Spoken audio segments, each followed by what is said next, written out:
Blog Talk Radio.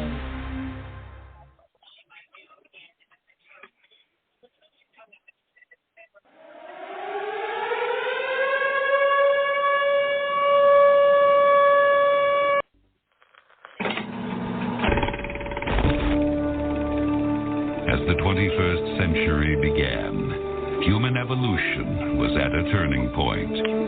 Natural selection, the process by which the strongest, the smartest, the fastest reproduced in greater numbers than the rest, a process which had once favored the noblest traits of man, now began to favor different traits. Most science fiction of the day predicted a future that was more civilized and more intelligent. But as time went on, things seemed to be heading in the opposite direction, a dumbing down. Harvard researchers have found children who live in high fluoride areas have significantly lower IQs. Enjoy your extra big-ass fries. Researchers found members of Congress, on average, speak at a 10th grade level. Most Americans read at an 8th or 9th grade level. Look now, talk slow so as you can understand me. It was just a few thousand years ago that our ancestors were using...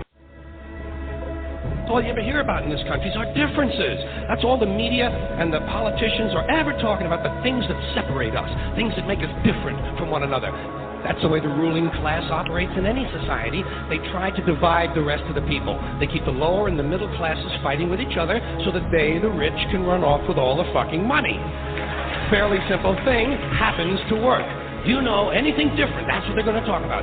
Race, religion, ethnic and national background, jobs, income, education, social status, sexuality. Anything you can do, keep us fighting with each other so that they can keep going to the bank. You know how I describe the economic and social classes in this country? The upper class keeps all of the money, pays none of the taxes. The middle class pays all of the taxes, does all of the work. The poor are there just to scare the shit out of the middle class. Keep them showing up at those jobs. They're all the same. I'll show you politics in America. Here it is, right here. I think the puppet on the right shares my beliefs. I think the puppet on the left is more to my liking. Hey, wait a minute. There's one guy holding up both puppets. Shut up. Go back to bed, America. Your government is in control. I had this feeling, man, because you know there's a handful of people actually run everything. That's true. It's provable. It's not I'm not a conspiracy nut. It's provable. Handful, very small elite run and own these corporations, which include the mainstream media.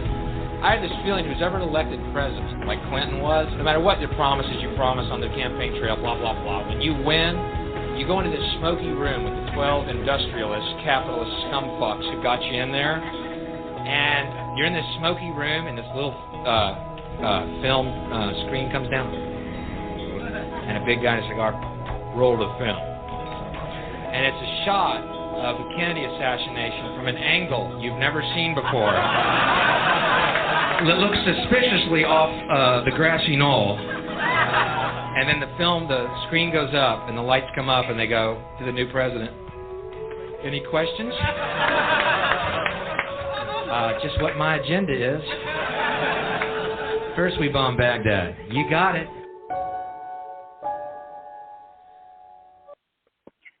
Alrighty, here we go. I had to run a little bit late here tonight because I was actually watching TV. I had watched the debate there, and I figured I was going to see if Trump was actually going to do better than what he did during the journalist thing there that I criticized about him. Hang on, excuse me for a minute. I think he did pretty good. I mean, I think he repeats himself though a lot. Over and over. I mean, you could tell that he's out of touch with reality though, like all these rich people are. They're not like us. They just don't talk like us. They don't know the things that are happening.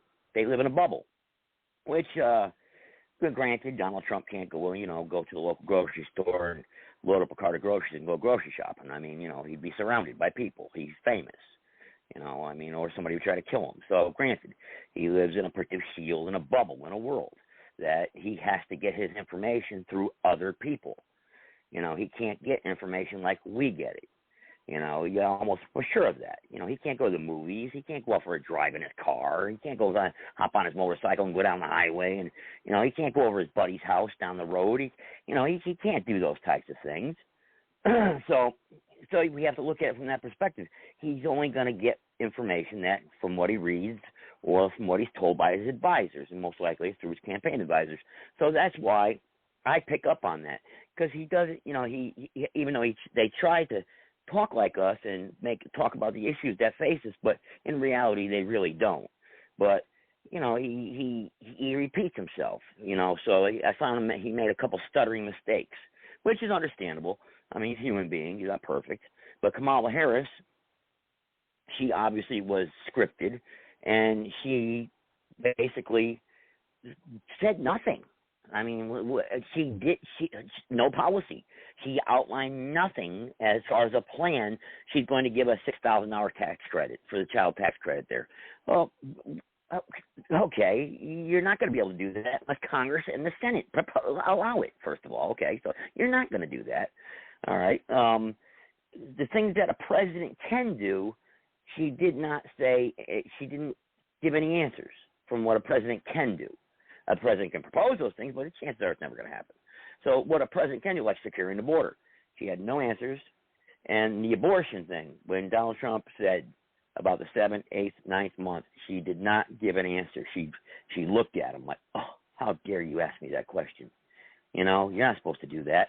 You know, she gave that look. If anyone noticed that camera shot there, she gave a look like you're not supposed to say that type of thing. You know what I mean? So, you know, I generally don't think they don't like each other. Kind of like the same thing with Hillary Clinton in a way, but you know, but they still, you know, I don't know. They, like I said in the beginning here, they don't live in the world we live in. You know, they just can't, and when they're that high up. So, I mean, when Trump ran the first time around, he was more like us in a way. You know, he was more, you know, out there. Like when he was, you know, in New York City doing business. You know, he had to deal with people like the mafia. He had to deal with the mafia, anything he had to do business. So, you know, he was street smart. I think he's gotten less street smart over the years. So, anyway, so I don't know what everyone else's opinion is on it. If we got anybody here, I didn't even look at my studio screen yet. So anybody who wants to call in, 657-383-0616. For anybody that's new, that doesn't know the phone number, you should know the phone number. It's not that hard. I've had the same one for years. Let me check my studio screen here. Let me look on it. I haven't even looked at it yet, see if I even got any callers. I don't even know. Let's see here. I didn't even open up my chat room yet. Let me open up my damn chat room. Let me see here, and then I'll go to the studio screen. Let's see. We got somebody with their hand up already. Okay, good. Let me get this chat room opened up first so people online can know I'm online. Screwed up there. Okay, here. Let's take the first caller here. Boom, boom. Let's open you up. Go ahead. You know, Joe, I can't substantively disagree with you much about your assessment of Donald Trump's performance. I'm not quite as harsh with you about his repetitiveness, but I do think he was repetitive, and so I'm going to have to agree with you on that one. I think he missed a couple of great opportunities to drive a spear into her flank, particularly when he failed to respond to why he was opposed to that bipartisan border bill. All he had to say was... Yeah, sorry, your phone is crackling. Your phone is crackling. I can hear you, but your phone is crackling. Okay. A little bit. You know, yeah. I got back. Yeah, I can hear you. Yeah, it's a little bit better, yeah. It was just crackling, you know. Just yeah, it's all wrong located. Anyway, like I said, he missed a couple of good opportunities to drive the spear into a flank, particularly on that bipartisan border bill. You should have been able to say, all you have to do is read the text of the bill. It would have legalized 2.5 million illegal aliens a year, legally, and it would not even provided a mandatory shutdown of the border by the president. It would have been optional if the president felt like shutting it down. With 2.5 million illegals, which the trigger provision would have been 4,000 a day, and even if the trigger provision had been reached, he still would have the option to not shut the border down. That's all I had to say. All I had to say was in both. That's why that alone no matter what else was in it, was a good enough reason to kill it. And he could also say ultimately, I had no ability to kill the bill because I'm not a member of Congress. I just suggested to them they read the bill and see what was effective about it. Now, that's what I think he should have said, something like that. And when she started to talk about all these generals who didn't like him and all that other stuff, he should have just said a simple fact. You've had a 94% turnover in your staff. I never had a turnover that high. I had some disagreements with a few individuals, but 94% of my staff didn't resign or quit the job. So I got to wish you said that. All she did. And the states' rights issue, he should have pounded more, too, when they started saying about, when that reporter even asked him about the abortion ban. He should have said, I have no authority to ban abortion. The government the federal government is out of it. It's up to the people. The states have the rights. He should have stressed that more, you know? And look, let's say that he is proud of the fact that he got a Supreme Court that would overturn Roe versus Wade. He should have said, the Supreme Court has spoken. The federal government has no role in deciding the extent of abortion in any of the states. It is up to the states to determine that through their legislature. Period. Yep. That's what he should have ended it. You know what I mean? He's making a big deal out of the fact that he got Roe versus Wade overturned. He should have stressed the fact the Supreme Court has spoken. They have given a definitive ruling. It is unequivocal. The federal government has no role unless the Constitution is amended. Period. End of story. We're out. But you know, I got someone else with their hand up too, Sarge. Just to let you know, I got someone else here. Let me just wrap this up. Go ahead. Keep going. I just want to unmute them. Go ahead. Yeah, because I like to hear what other people have to say about that, if they whether or not they agree with me. But I think overall, President Trump was able to definitively make his case for his policies, and he did speak about his policies. He also made it clear that that Kamala Harris is behaving as though the 3.5 years of a Democratic-led administration literally didn't occur. Like she's an outsider coming in afresh to start to correct the mistakes of a past administration. It was uncanny the way she kept doing it. She wants to turn the page and forget about the past because the past does not reflect well upon her, Joe Biden, or their administration. That's why she's eager to turn the page. Yeah, I agree. 214, you on? Who's 214 tonight? It's Gunslinger. What's going on? Hey, what's up, buddy? How you doing? Did you watch the good old debate? Oh, yeah. I mean, you know, I'm surprised that bitch's nose hasn't made 2 trips around the world, you know, like Pokey nose, you know, every time they told a lie that his nose would grow. Well, hers is wrapped around the world about 2 times now. Okay. Man, you talk about a lying fucking bitch. That is the definition of a lying fucking bitch. Okay? Yeah, and she was nervous in the beginning. Everything she said. Her voice was crackling. Yeah. Oh yeah. She was nervous. Oh yeah, you betcha. She hated to be up there facing Trump. Okay. I mean, everything that she's what you call the person that plagiarizes, takes other people's ideas and uses them for her own. All those fucking things she said, Trump already did it. Yeah, I mean, that's proven. That's documented. Yeah. They hit him on that pandemic all the time, too, you know? They've hit him on that pandemic like it's his fault, like it was his fault, you know? I mean, come on. You know? He didn't start the pandemic. But, yeah, he didn't start it. He made a bunch of mistakes. He listened to the wrong people, you know, calling Dr. Quack, you know. Yeah. Whatever, Fauci or whatever his name is. Okay. He listened to the wrong people. Okay. Yep. I mean, it was a worldwide pandemic. God damn, what are you going to do? Sit there and in the bathroom and think about it? You know, he had to do something. The lockdowns, granted, the lockdowns, look, everybody, all the governors were calling for it. You know, well, he has no control over that, and so he had to give out that stimulus money. People would have been devastated and broke. I mean, these poor people out there. So he had to give out that, which affected the economy badly, you know. So that's a bunch of crap, you know, them using that. But before the pandemic kicked off, the economy was booming. It was booming. I got to tell you, I will say that. Yeah, absolutely. But Joe, you know what he should have said? He should have said, look, true, the economy went south during the pandemic, but I had nothing to do with it. That was the measures taken by the governors that forced us to give up stimulus money because they shut down the economy in their own states. Exactly. Yep. Exactly. You know, he should have said that. You know, up here in Dallas, gas was $1.40-something, I think it was, if I remember correctly. It was right in there somewhere. Okay, I mean, you go to the grocery store, even at Wally Fort, okay, you could still come out with a bunch of damn bags. Now you go down there, I just dropped $219 goddamn dollars at Wally Fort this last week and didn't get shit. Shit.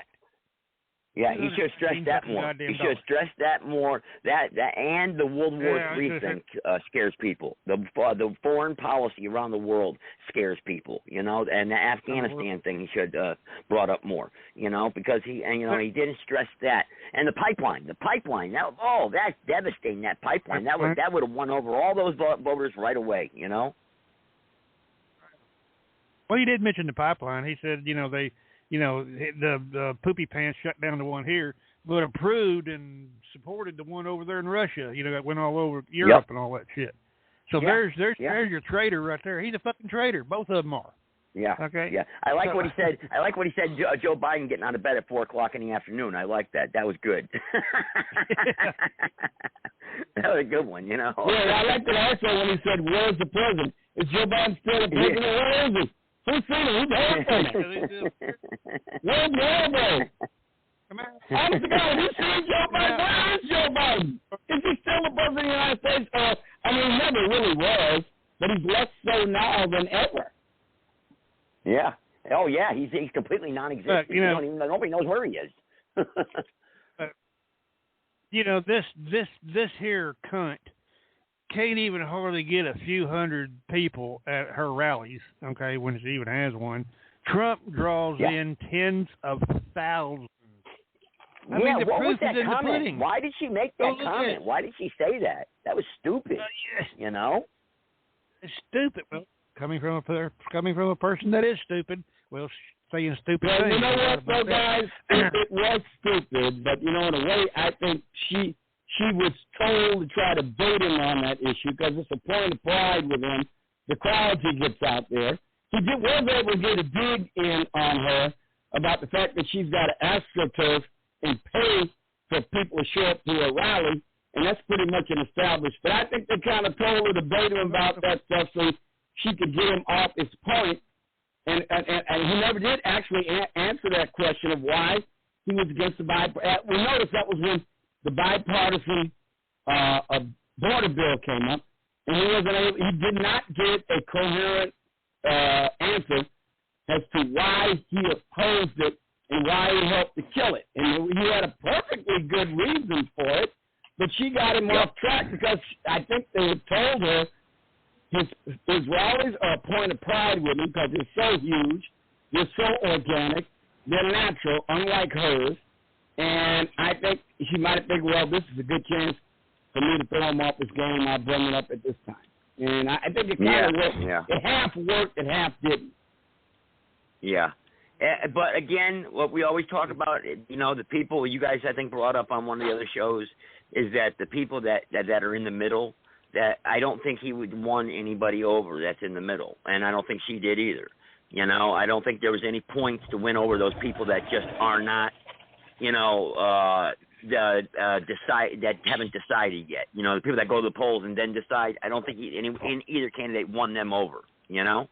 What do you think? So you're saying it's a wash? You're saying that this debate was a wash? No. I think he just reinforced his support, his base. I think his base that supports him. I think he reinforced the MAGA community. But and I think and who the liberals are going to support Kamala no matter what. That. So I don't think he changed any minds.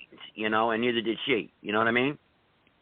I think that's fair to say, and I think that's kind of the definition of a wash. I think it didn't really move the needle for either candidate all that much. Well, it's good to hear from them. It's good to see the debate. I like to see that, as somebody that's going to vote for Trump. It's good to see that debate because I want to see it. I want to see him destroy her. You know what I mean? Well, I agree. But the more the people hear how that they haven't secured the border. Look at what Trump said. You've been there for 3.5 fucking years and you ain't done shit. In other words. Yeah. Okay. Yeah. You got all these great, wonderful plans. You got all these fucking fantasy land plans, but yet you've been sitting on your goddamn tub for fucking 3.5 years now, and you ain't done a goddamn thing about it. Yeah. Yeah. You really think you're gonna do it now? You get there? Yeah. Come on. You ain't done shit. And Poopy Pants hasn't either. So both. You never think they had to hear her talk. You never think they had anything to do with running the federal government. It's amazing. Yeah. Right. Yeah. Crazy. Yeah. Yeah. To hear her talk, you would think that that nothing was her fault at all, and she wasn't there actually. She's a newcomer or something. This newcomer that just came. She's an outsider. She's an outsider.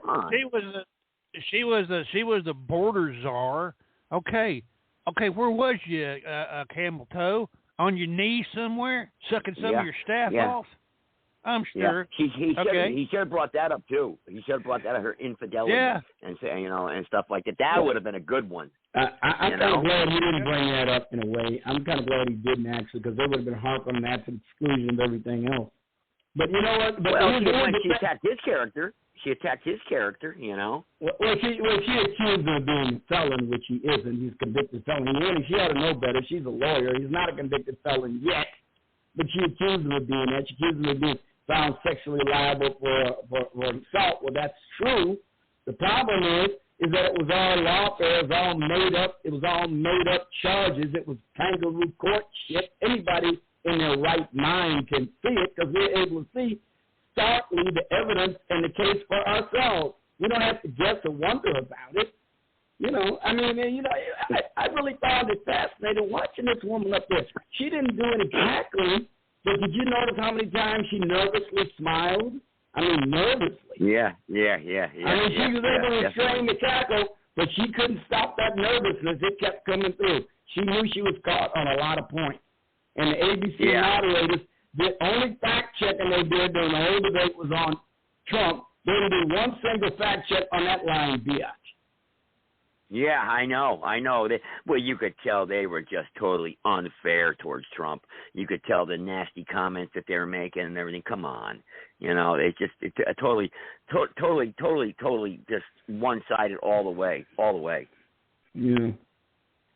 So I don't think Trump did any harm to himself. I think he could have done better. I think he missed opportunities.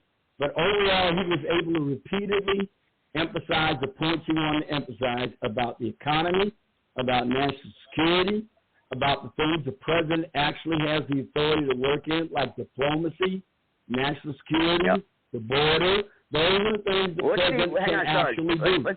Hang on. Let's see what CNN has to say right now. Yeah.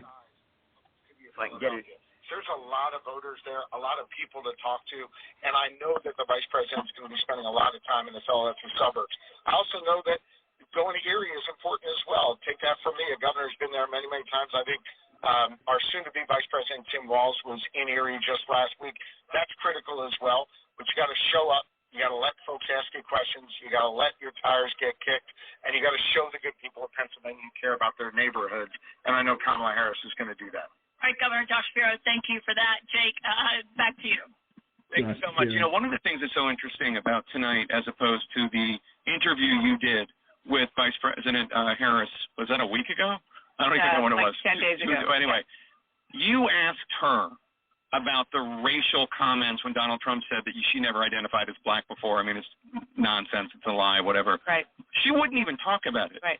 Tonight, she ran through the litany of Donald Trump's racist history, from being sued by Nixon's housing department or Department of Labor for not renting to black tenants, to the Central Park Five, to birtherism, et cetera, et cetera.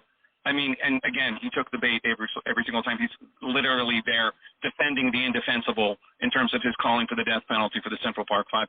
But my point is, She actually discussed it.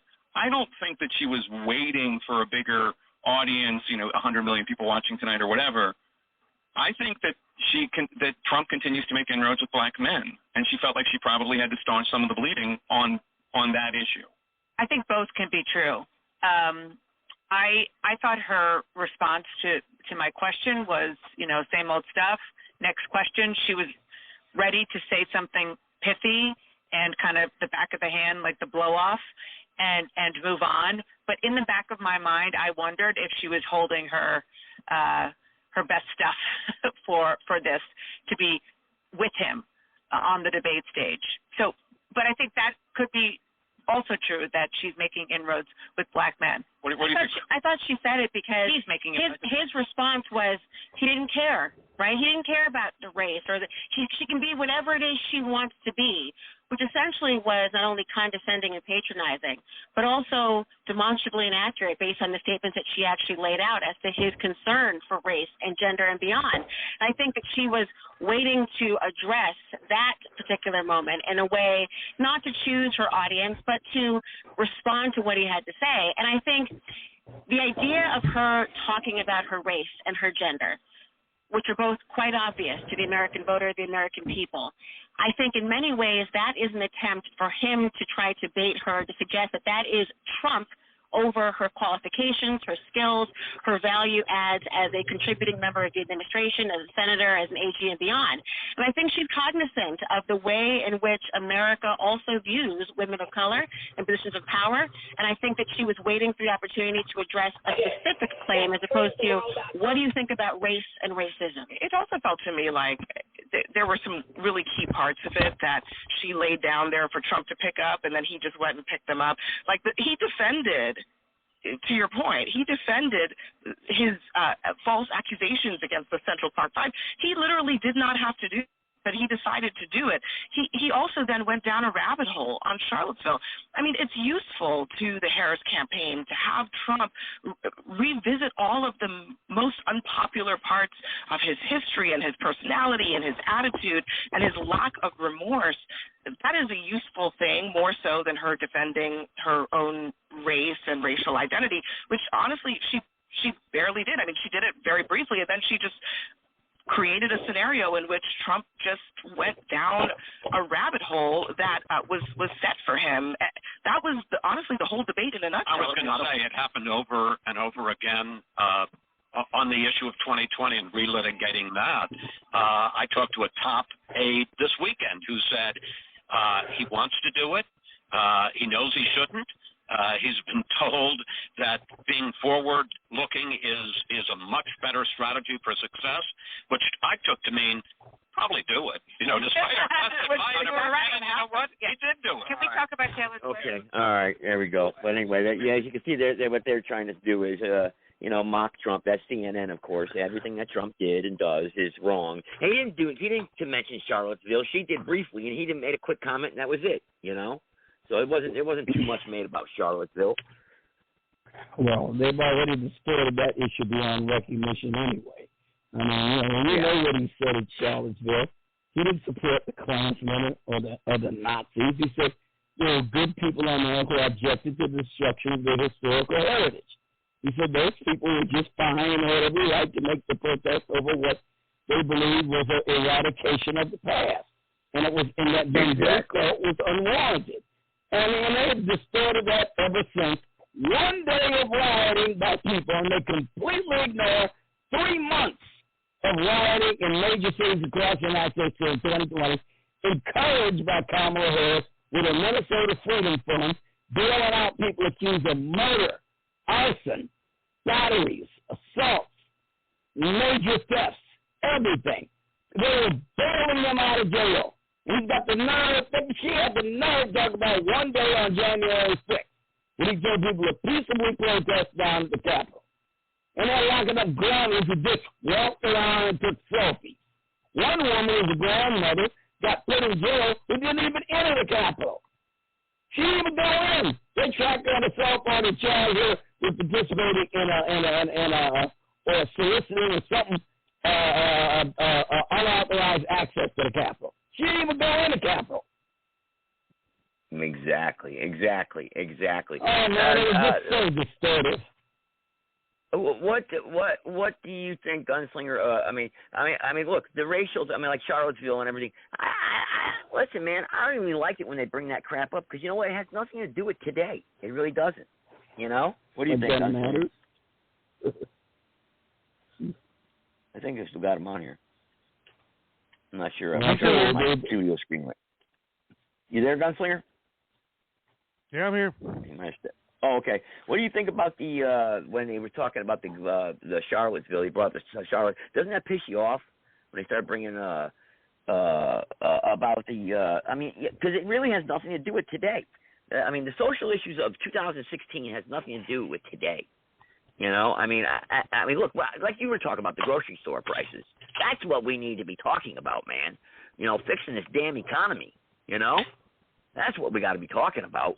Well, not the social issues and the border. It's always good to bring up what has happened in history to prove to people. Say, look, this is the way it was back then, and look how good it was. But look how it's good now, or this shit's now. It's gone to shit now. Yeah. So you can see, look at the comparison. See, I'm proving here. Look at what happened in 2016. Everything was going fucking great. Okay. Yeah. And then look what's happening now. It's completely like day and night. It's, you know, so here's the proof right there. I did improve everything. They fucked it up. That's what he's saying. Can't say fuck it up on there, but yeah. No, that's a good point. Yeah. I mean, it's just I don't know. It's just insane. It's insane that it's right versus left. Left versus right. I mean, Sarge. I mean, how would you win over the people in the middle? I mean, I would like to hear from you guys or anybody out there. What can these candidates do to win over people in the middle? You know, I mean, that's really what we got to do. Well, what do people in the middle think is important to them? I'll tell you what's important to them: the economic well-being, the security of the country, their safety. I think those are the things that are important to them. And by every metric you can measure, those things were much better under Donald Trump. Whether you think they were good enough or not, you got to compare it with this administration's record. Look where they were under Donald Trump. And there's no doubt about where the safety was, or the security was, or the economic well-being was. Yeah, true. That's a good point. What do you think, Gunslinger? Yeah, I mean, I totally agree. I mean, you know, everything was better under Trump. You cannot deny it. Everything. Everybody loved us. We was the most greatest, respectful superpower in the entire planet. Rocket Boy, little short shit over there, he loved Trump. He got along with Trump just fine. Pootie Putin over there, him and Trump got along just fine. The China dipshit, he got along with them. You have to get along with your enemies, okay? Even though they're your enemies, and they probably want to kill your ass, okay, no doubt. But you still got to be negotiating in a calm, the 3 C's, calm, cool, and collected. Wins out every time. Yeah, I got 520. Let's see who 520 is. 520. Who's this? Area code 520. You got your hand up. Oh. Hey, Joe Gibson, it's our Sheeta Vader. What's going on? Hey, good. Hey, baby, what's up? Is that Sarge? Yes, ma'am. Yeah, that's How you doing? With his crackly sound. It sounds terrible. Very crackly. Hey, very crackly. Terrible. I'm well. It's good to be here. So, I just happened in and I just wanted to come on. I was like, okay, I'm ready to get on some Joe Gibson tonight. What's going on? Well, we're talking obviously the Kamala Harris and Trump debate. I haven't talked to you since I think the election actually. So what's your opinion? Did you watch the debate, or what's your thoughts on everything that's going on today? I haven't talked to you in a while, so I'm going to give you the floor for a few minutes. Go ahead, lay it out. I know it has been a minute. So, okay, I did look at the debate. I was checking it out, but I didn't finish it. And of course, it's the typical throwing back and forth. But the real issue is the fact is they're still calling Trump president. They're not calling him former president. They're still addressing him as president. And so that just still shows that he. You don't think they should? You don't think they should? How's the president impeached and then still running for president? So this whole thing here is to prove a point. Okay. All right. The government has not been in operation. Okay, go ahead. The government has not been in operation since this downfall, and they played around with the people for the past 4 years in an illusion of government when there is none, and Trump is exposing all of it. Yeah, so I like they don't that. want That's him. a good They point. want to. So the propaganda against him has been everything to shut him up.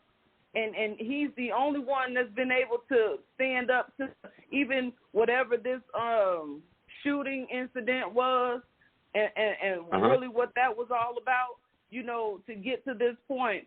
That was an amateur move. That wasn't a that wasn't a professional type of hit, because if it was, he wouldn't be here. So definitely. It's a lot of people who are acting out in their emotions due to fear because of what the news is putting out, the media. And so if we see what's right in front of us, things changed because of what Trump did while he was in office. And they have been fighting against his changes and everything that he's did over the past 4 years. But the people are waking up and becoming more aware of the truth and the illusion. So I think this is more, in my opinion, aside from all the political mumbo jumbo, that's really what's going on. Trump is exposing the matrix, the reality of what's truly behind everything that's in the presidential corruption, the presidential corruption. Campaign, and all of that. You know what I'm saying? All the he's even his Trump term also ignited everything that's happening in the different industries with people that are not tying it all together. Okay. All right. That's a good analysis. I mean, because listen, you know damn well when Trump was president, you got children, you've been to the grocery store. For God's sake, look at the prices today compared to when Trump was president, right? Come on. Everything up, right? Everything is up. And so the thing is that the people who usually be in the presidency are not in business and don't know how to negotiate, especially with dealing with foreign policies. And so what has been mostly neglected in the years that I have been paying attention is foreign policy. And what I'm learning is that I myself, as a Moorish American woman, is foreign to the United States government. Corporation. I am who they're speaking on or about in the foreign policies. And you see, they like to brush through the foreign policies because most people assume, as I did, that foreign policies have something to do with these wars that are going on, because no one in the actual proper position is speaking on the terms. Yeah. So they can do whatever. Yeah. So they're taking. So basically, the system is even that much more corrupt because the funds or the things, the resources that are used or for that particular group of foreign people is not being used properly. It's being taken and used somewhere else for corrupt actions because no one is properly claiming the position. Yeah. So let me ask you a question. Mm-hmm. Let me ask you a question. What about these liberals out there that just are wacky batty, that just don't see truth? I mean, you could take them outside when it's sunny out and say, look, it's sunny out, and they'll still deny it. How do we deal with people like that? And there's a lot of them. Well, you have real people, and you have what Mandela Khan would call MK Ultra. And so whenever I heard him begin to speak on the MK Ultra, I started doing research, and so I've continued to do research over the years. And I see that there's this synthetic people that it's a known thing. You hear these news broadcasters, they can read these prompters with no mistakes, barely blinking their eyes, and they don't look where they're so perfect. They look weird. It is. And they all look the same, too. They are synthetic because they are synthetic people. They're not real. So you have, and we've spoken about this on your show before, Joe. There are people with souls, and there are people who have no souls, but they operate and they're skinwalkers. Okay. There's some weird stuff going on out there. Yeah, I'll buy that. So you got people like that who are, so if they're programmed a certain way, then you can't, they're going to stick to their point. They're not going to see logic or reason because they aren't built that way. And notice I say built that way. Yep. Okay, that's interesting. Yeah, remember that woman that used to call in? We used to make fun of her, though, really, and she was, like, really off the hook. I mean, she made some valid points, but you could tell she's been affected by the system. Remember Angel Lady Love? Remember her? I do remember her. Yeah, remember her? I don't know what ever happened to her, but she called in years ago to the show. But she believed highly in that there was some kind of demonic or alien or some sort of groups of people out here and like walking amongst us that were just not normal. And I know she had different words for it, but yeah, you know what I mean? And that makes sense. And there are some weirdos out there. I mean, they do seem like they're out from out of this damn world, you know? Yeah. What do you think, Sarge? Yeah, well, ain't no doubt. There's a lot of people out there whose reasoning is totally, dare I say it, alien to me. They're like some kind of galactic travelers from another planet because they don't have the kind of reasoning that's found among beings that wish to survive on this planet. Yeah, there must be something to it.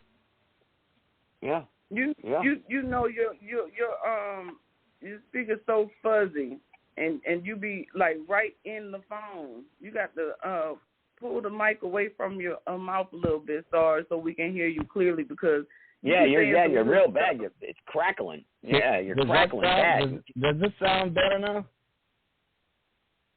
What do you think, guys? Yes, but you get excited, Sarge. When you get excited, your vocals be everywhere. Is this any better? Yeah, that's much better. I think I did have the mic a little bit too close to my mouth. That might explain it. But I think that is as good an explanation as any.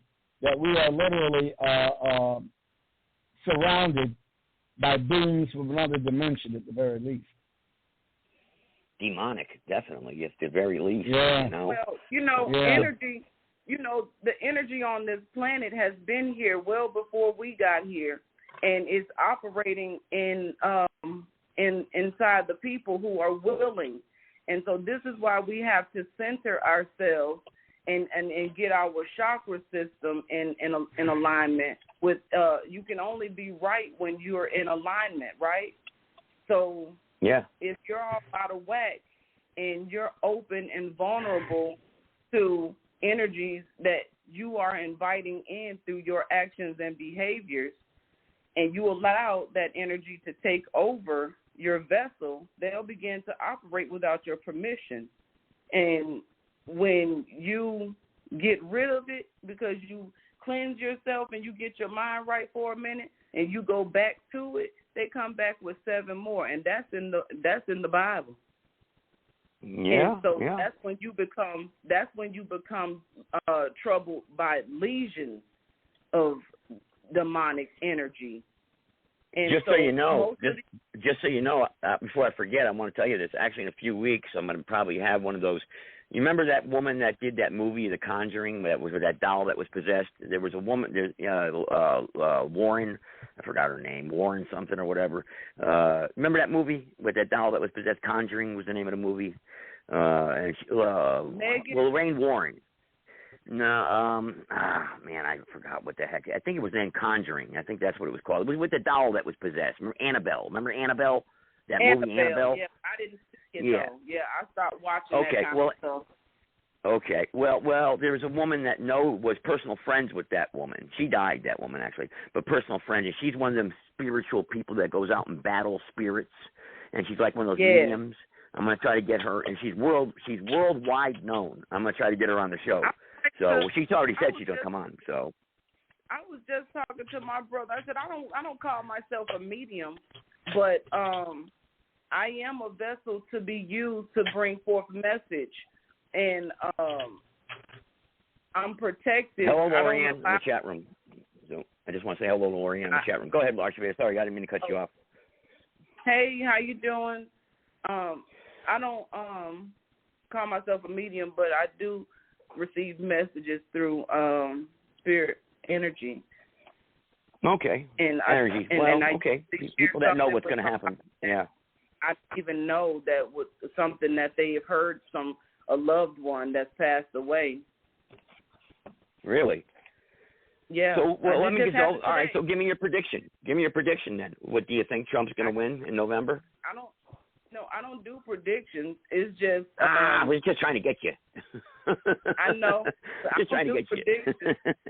Yeah, I don't do nothing like that. I just speak in realness, and if it's something that you need to hear in the midst of being open to hearing me, then the message will come clearly to you without any type of conjuring of anything. The energy will be welcome because it's in good energy. And you don't have I got Florida. Good. Oh, hang on. I'm sorry. I got Florida. You're unmuted too, but go ahead, Archibald. I'm sorry. No, that was it. So you asked me a question or something, or did you not? Yeah. Do you think Trump is going to win in November? Do you think he's going to win in November? Trump? Do you think he's going to? We're just asking your opinion. You want to know honestly? I'm not really following it to whether it don't. For me, it don't even matter who wins the election because to me, it's going to be whoever they want in place, or it's not going to be fair either way. But what I do think for the American, the United States government, for their next president, I think it would be beneficial for Trump to come in and complete what he had already started. Amen to that. There you go. Amen. Because he's going to turn everything right side up. We think it's upside down, but it's turning right side up. Good knowledge there. That's good knowledge there. Florida, what's on your mind, Florida? 386, what's up? Oh, I don't know. I just turned on the show, so I'm not sure. I'm just jumping into the conversation here, but is the United States ready for a woman president? Not that one. I don't. Not that really, one. Come on. Are we really ready for a woman president? Not that one. Not that one. Not Kamala Harris. Okay, it's not that one. Which one then, Joe? Okay. I don't know. I can give you some names that I think could demonstrate the kind of competence that you would expect from a chief executive, and they're all women. And I mean, we don't need a biologist to determine it either because they've had children. They birthed children. And one of them would be like Sarah Sanders Huckabee, the governor of Arkansas. She's rational. She's competent. She's well organized, and she's spoken. Kristi Noem in South Dakota. She's got a few flaws. But again, she's not a lunatic like Kamala Harris, who's half drunk most of the time you see her in public. You can take a look at Tulsi Gabbard. There's another woman, a veteran. I like her. Yeah. Even though she's not a natural born citizen, she's not eligible. But nonetheless, a woman like her, of her temperament, could probably make a good executive. It depends upon the woman. It's not just a woman. Women aren't cut out of cookie cutters. They're individuals. Some women may be suitable for the job. Others, like Kamala Harris, Sarge. Okay. You answered the question. Go ahead, Ford. You got another question for him? If a woman's president, so her husband is what, the first man? It says the first man. Yeah, how would that work? The first man. Yeah, how would that work? What would that be? It says the first lady. It would be the first man, right? I guess. Yeah, that's interesting. Sarge? Right. Yeah, but I suppose in today's environment, if we're going... Yeah, but look, if we're going to accept the fact that a woman could be president, and I suppose in today's environment we can't utterly exclude the possibility. Oh, Sarge, your phone is crackling bad, man. Oh, Lord. Well, we're going to have to make some accommodations. Let's just put it that way. Yeah, man. Turn down the volume. I think that's what it is. I think it's the volume. I think your speaker got wet or something. I don't know. Because it's like you start out clear, but it's like towards the end as the pitch gets higher, then it starts crackling. Right, guys? Yeah. Okay. Yeah. I'll investigate that on the... You know, there's been a lot of debate on just the fact of Kamala Harris. Forget everything else. The fact that she's a woman. And even when Hillary Clinton was running, it was a conversation of nothing more of but because she's a woman. And so the issue I take with that is in this country, we are still, on this continent or United States, is still so heavily divided on terms such as the Jim Crow era and the Christian black code and how they separated the people during that time in the mindset. And although it was the Christian black code, it was still to the other side of that on how you were supposed to treat the people who fell into the term of black. And so now it's just assumed if you look a certain way, your skin tone is dark, you are assumed to be black and to be treated. But see, the point I'm trying to make, right? Right. And that's another thing. That's another thing. They tried to do what if Michelle Obama or Michael Obama ran for president against Kamala Harris, and she even enter into the Michael Obama. She didn't even enter into the race to be a president, but because Kamala Harris is dark skinned, dark tone, then she now takes on the persona of she represents that group. Representing black women. And so now she has to prove her blackness. Now, first of all, what is blackness? What is being black? I don't know. To be honest with you, I wouldn't know. That's for sure. In terms of being black, it was a created category to write the indigenous people out of their birthright, to complete the cycle that had already been started through slavery. Possibly, yeah, possibly. But who was the one that started the slavery to begin with? It wasn't, who sold the people over? I don't want to get into a debate over slavery tonight, but just real quick, don't you agree? Yeah. No debate about that either. But because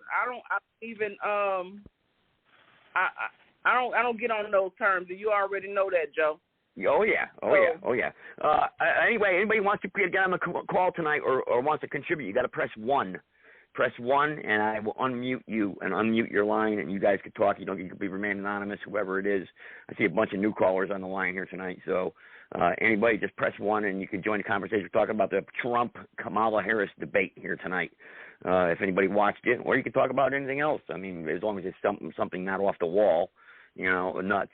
But as far as that goes, yeah, we don't want to get into that. But you see, a lot of people don't understand history, though, Archiveda. They don't get history, and then they start coming up with their own conclusion to history, and then they start running with it, and they start telling other people about it. Next thing you know, we got like a snowball that's turning into a mountain, an avalanche. Exactly. I mean, we got to be careful. Exactly. And that's what we've been speaking on. That every Thursday we do a new wave of thinking. Myself and Sunstar El Yagar. And that's precisely what we are talking about. Addressing. How people are misleading.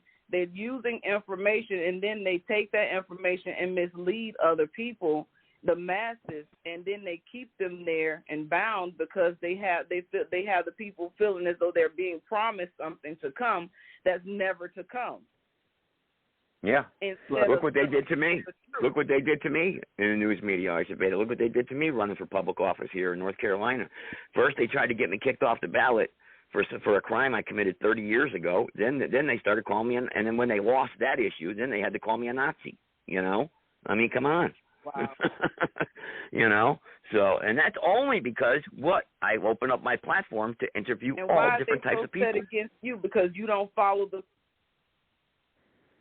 I don't follow it. Yep, I don't follow the chain of command, I guess you could say, or the establishment, the machine. Because I don't follow that. You know that I'm against the grain. I believe in freedom. I believe in the Constitution. I believe in the Republic. Yeah. So what did you run for? What did you run for? North Carolina House of Representatives. And I'm sure you had I know that some people that I know up there were trying to stop some casino gambling establishments and all that. They were. They were against the casino. Well, actually, the whole county was against it. It's just the politicians weren't, because it's had to line their pockets with money, and I stood up against it, and that was a big no-no because the Republican Party wanted it, and I went against the Republican Party even though I was running as a Republican. So did they go forward with it?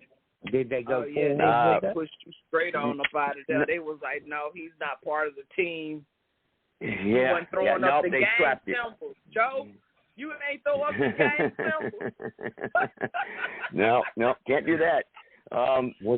They put it on the back burner. They put it on the back burner, but it's still on the table to be voted on in the legislation. But it's not really there right now. It's not a main issue. So they're kind of like keeping it off to the side. There's lawsuits pending about it right now. So, but it's still a hot topic. Obviously, I think you know that because you know people in this area. Yes, I do. And I talked to a brother of mine, and he was talking about somewhere right there before Martinsville or something. They were going to open one of those. Establishments. Yep. They were going to open a casino right there. Yep.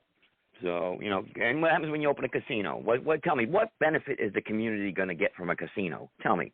All of a sudden we're going to get all these glorious jobs?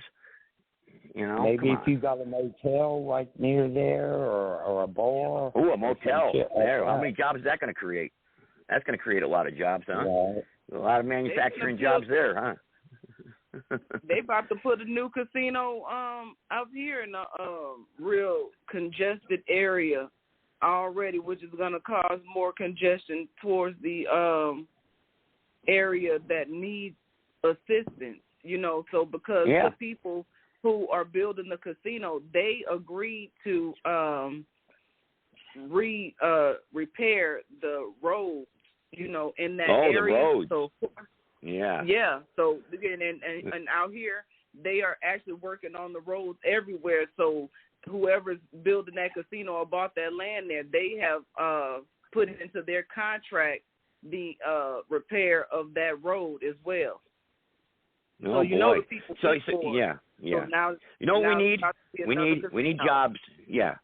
We need jobs that are going to make those microchips, those computer parts. We need jobs that are. We need more steel, more iron, more industrial, factory jobs.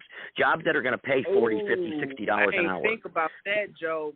Oh, Joe, I ain't never thought about it like that. You so right. Yeah. Because in order to keep those bigger industries in steel and all of that, what you just said, they got to keep the need for it by building more buildings.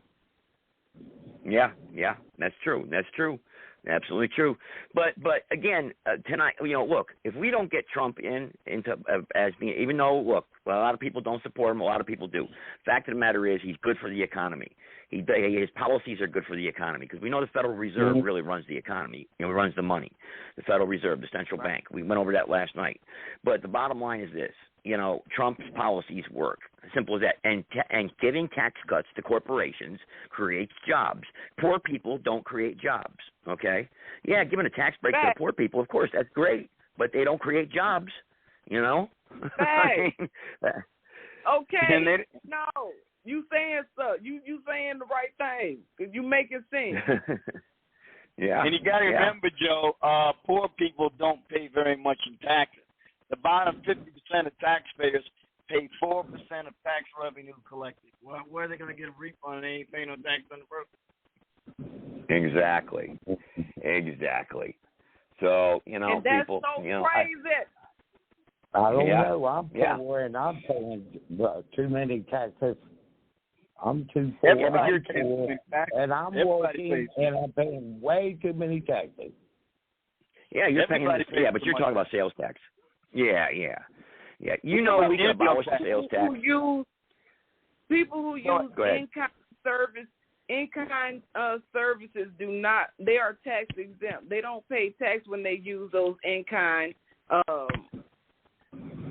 Make the in-kind transactions. So who is tax exempt? What's that? Tax exempt? So tax money. So that's why. So y'all making things make sense to me in my brain right now. Go ahead, I'm listening. Yeah, I didn't hear your question, Ford. Tax exempt. What do you mean tax exempt? What do you mean? What do you mean by tax exempt? In-kind services, food stamps and such services. People underneath a certain bracket, yes. Under a certain bracket, you don't have to pay taxes. So, right. But that's what you're mean. saying, and you just made it make sense to me, in the way it was stated, and so I'm like, oh man, and so that's why. I got 203. Then what was said after that was, how do you expect a refund if you ain't paying no taxes? But these people are they do get refunds. No, they get earned income tax credit. That's not a refund. They call it earned income tax credit. That means it's like a subsidy for something they're not even paying. Yep. Hang on. Time out, guys. I got area code 203 here. Area code 203. Go ahead. You're on.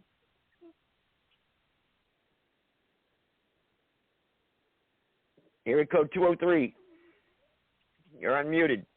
Whoever area code, you pressed 1. You want to speak or not? Islamism. Okay. I had my mute on. I apologize. Oh, that's Sunstar. Greetings. Greetings. Okay. Nice words, Star. And for everything that you all talking about, I just, all right, Republican, Democrat. Neither one of them are really for us. And if you talk about the so-called black people, they know they're not even written in the Constitution until the 14th, 15th Amendment. So that's true. And then by the time that they're written in as the lower part of the whole socio-political economic structure of everything that we're talking about. You don't even really, you have poor people, but you don't have a class of poor people until you include them and the Latinos into the mix. So these are four. What do you think about that? These are, actually, that's not true because. Can I say what I mean by it? Yeah, let him finish. Sarge, let him finish. Sarge, hang on. Sarge, hang on. He wants to finish his point. Let him finish his point. Go ahead, sir. Go ahead.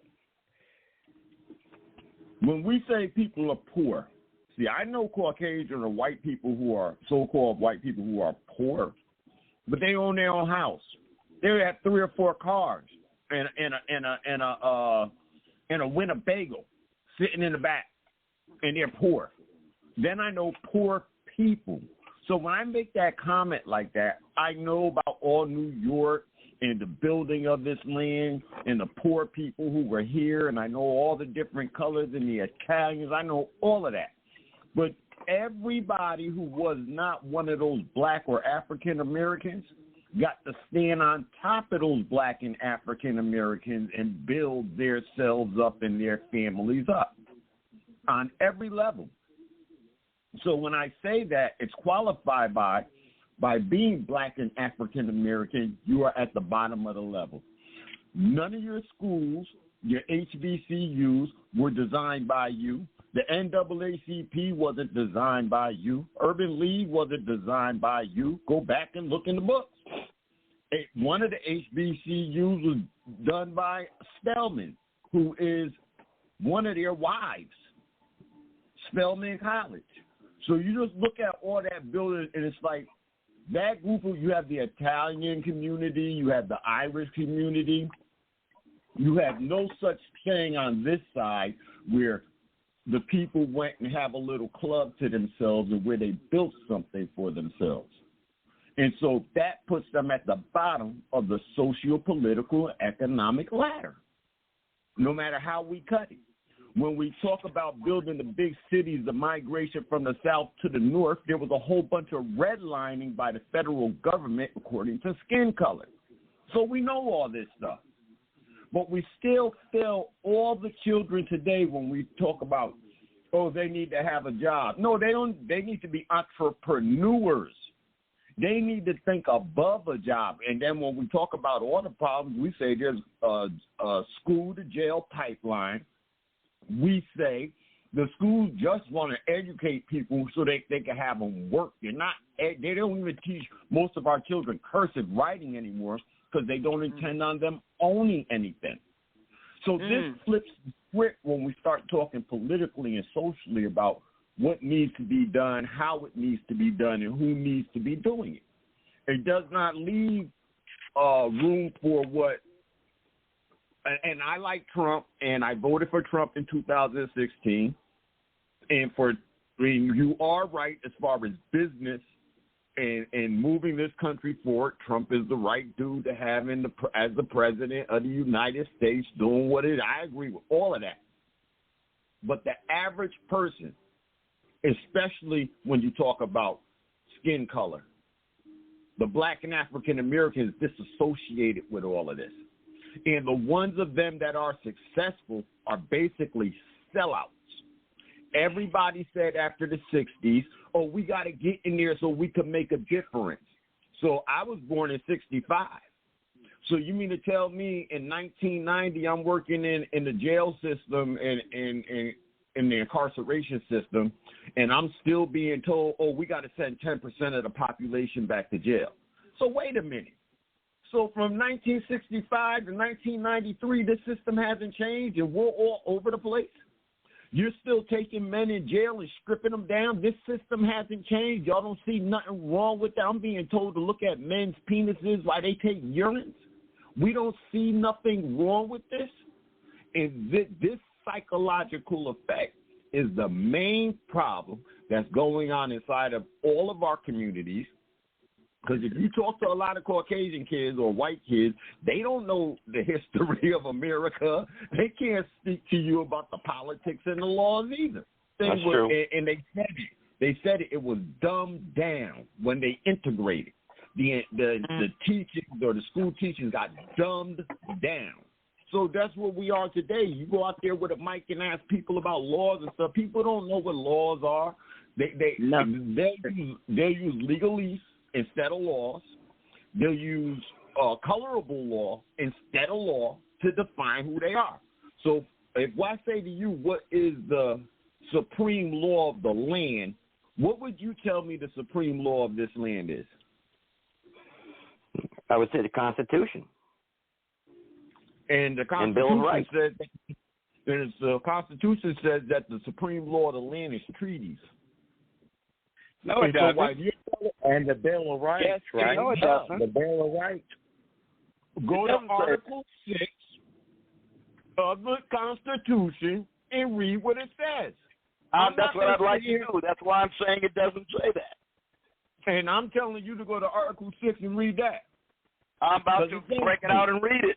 That's what I'd like to do. It doesn't say that.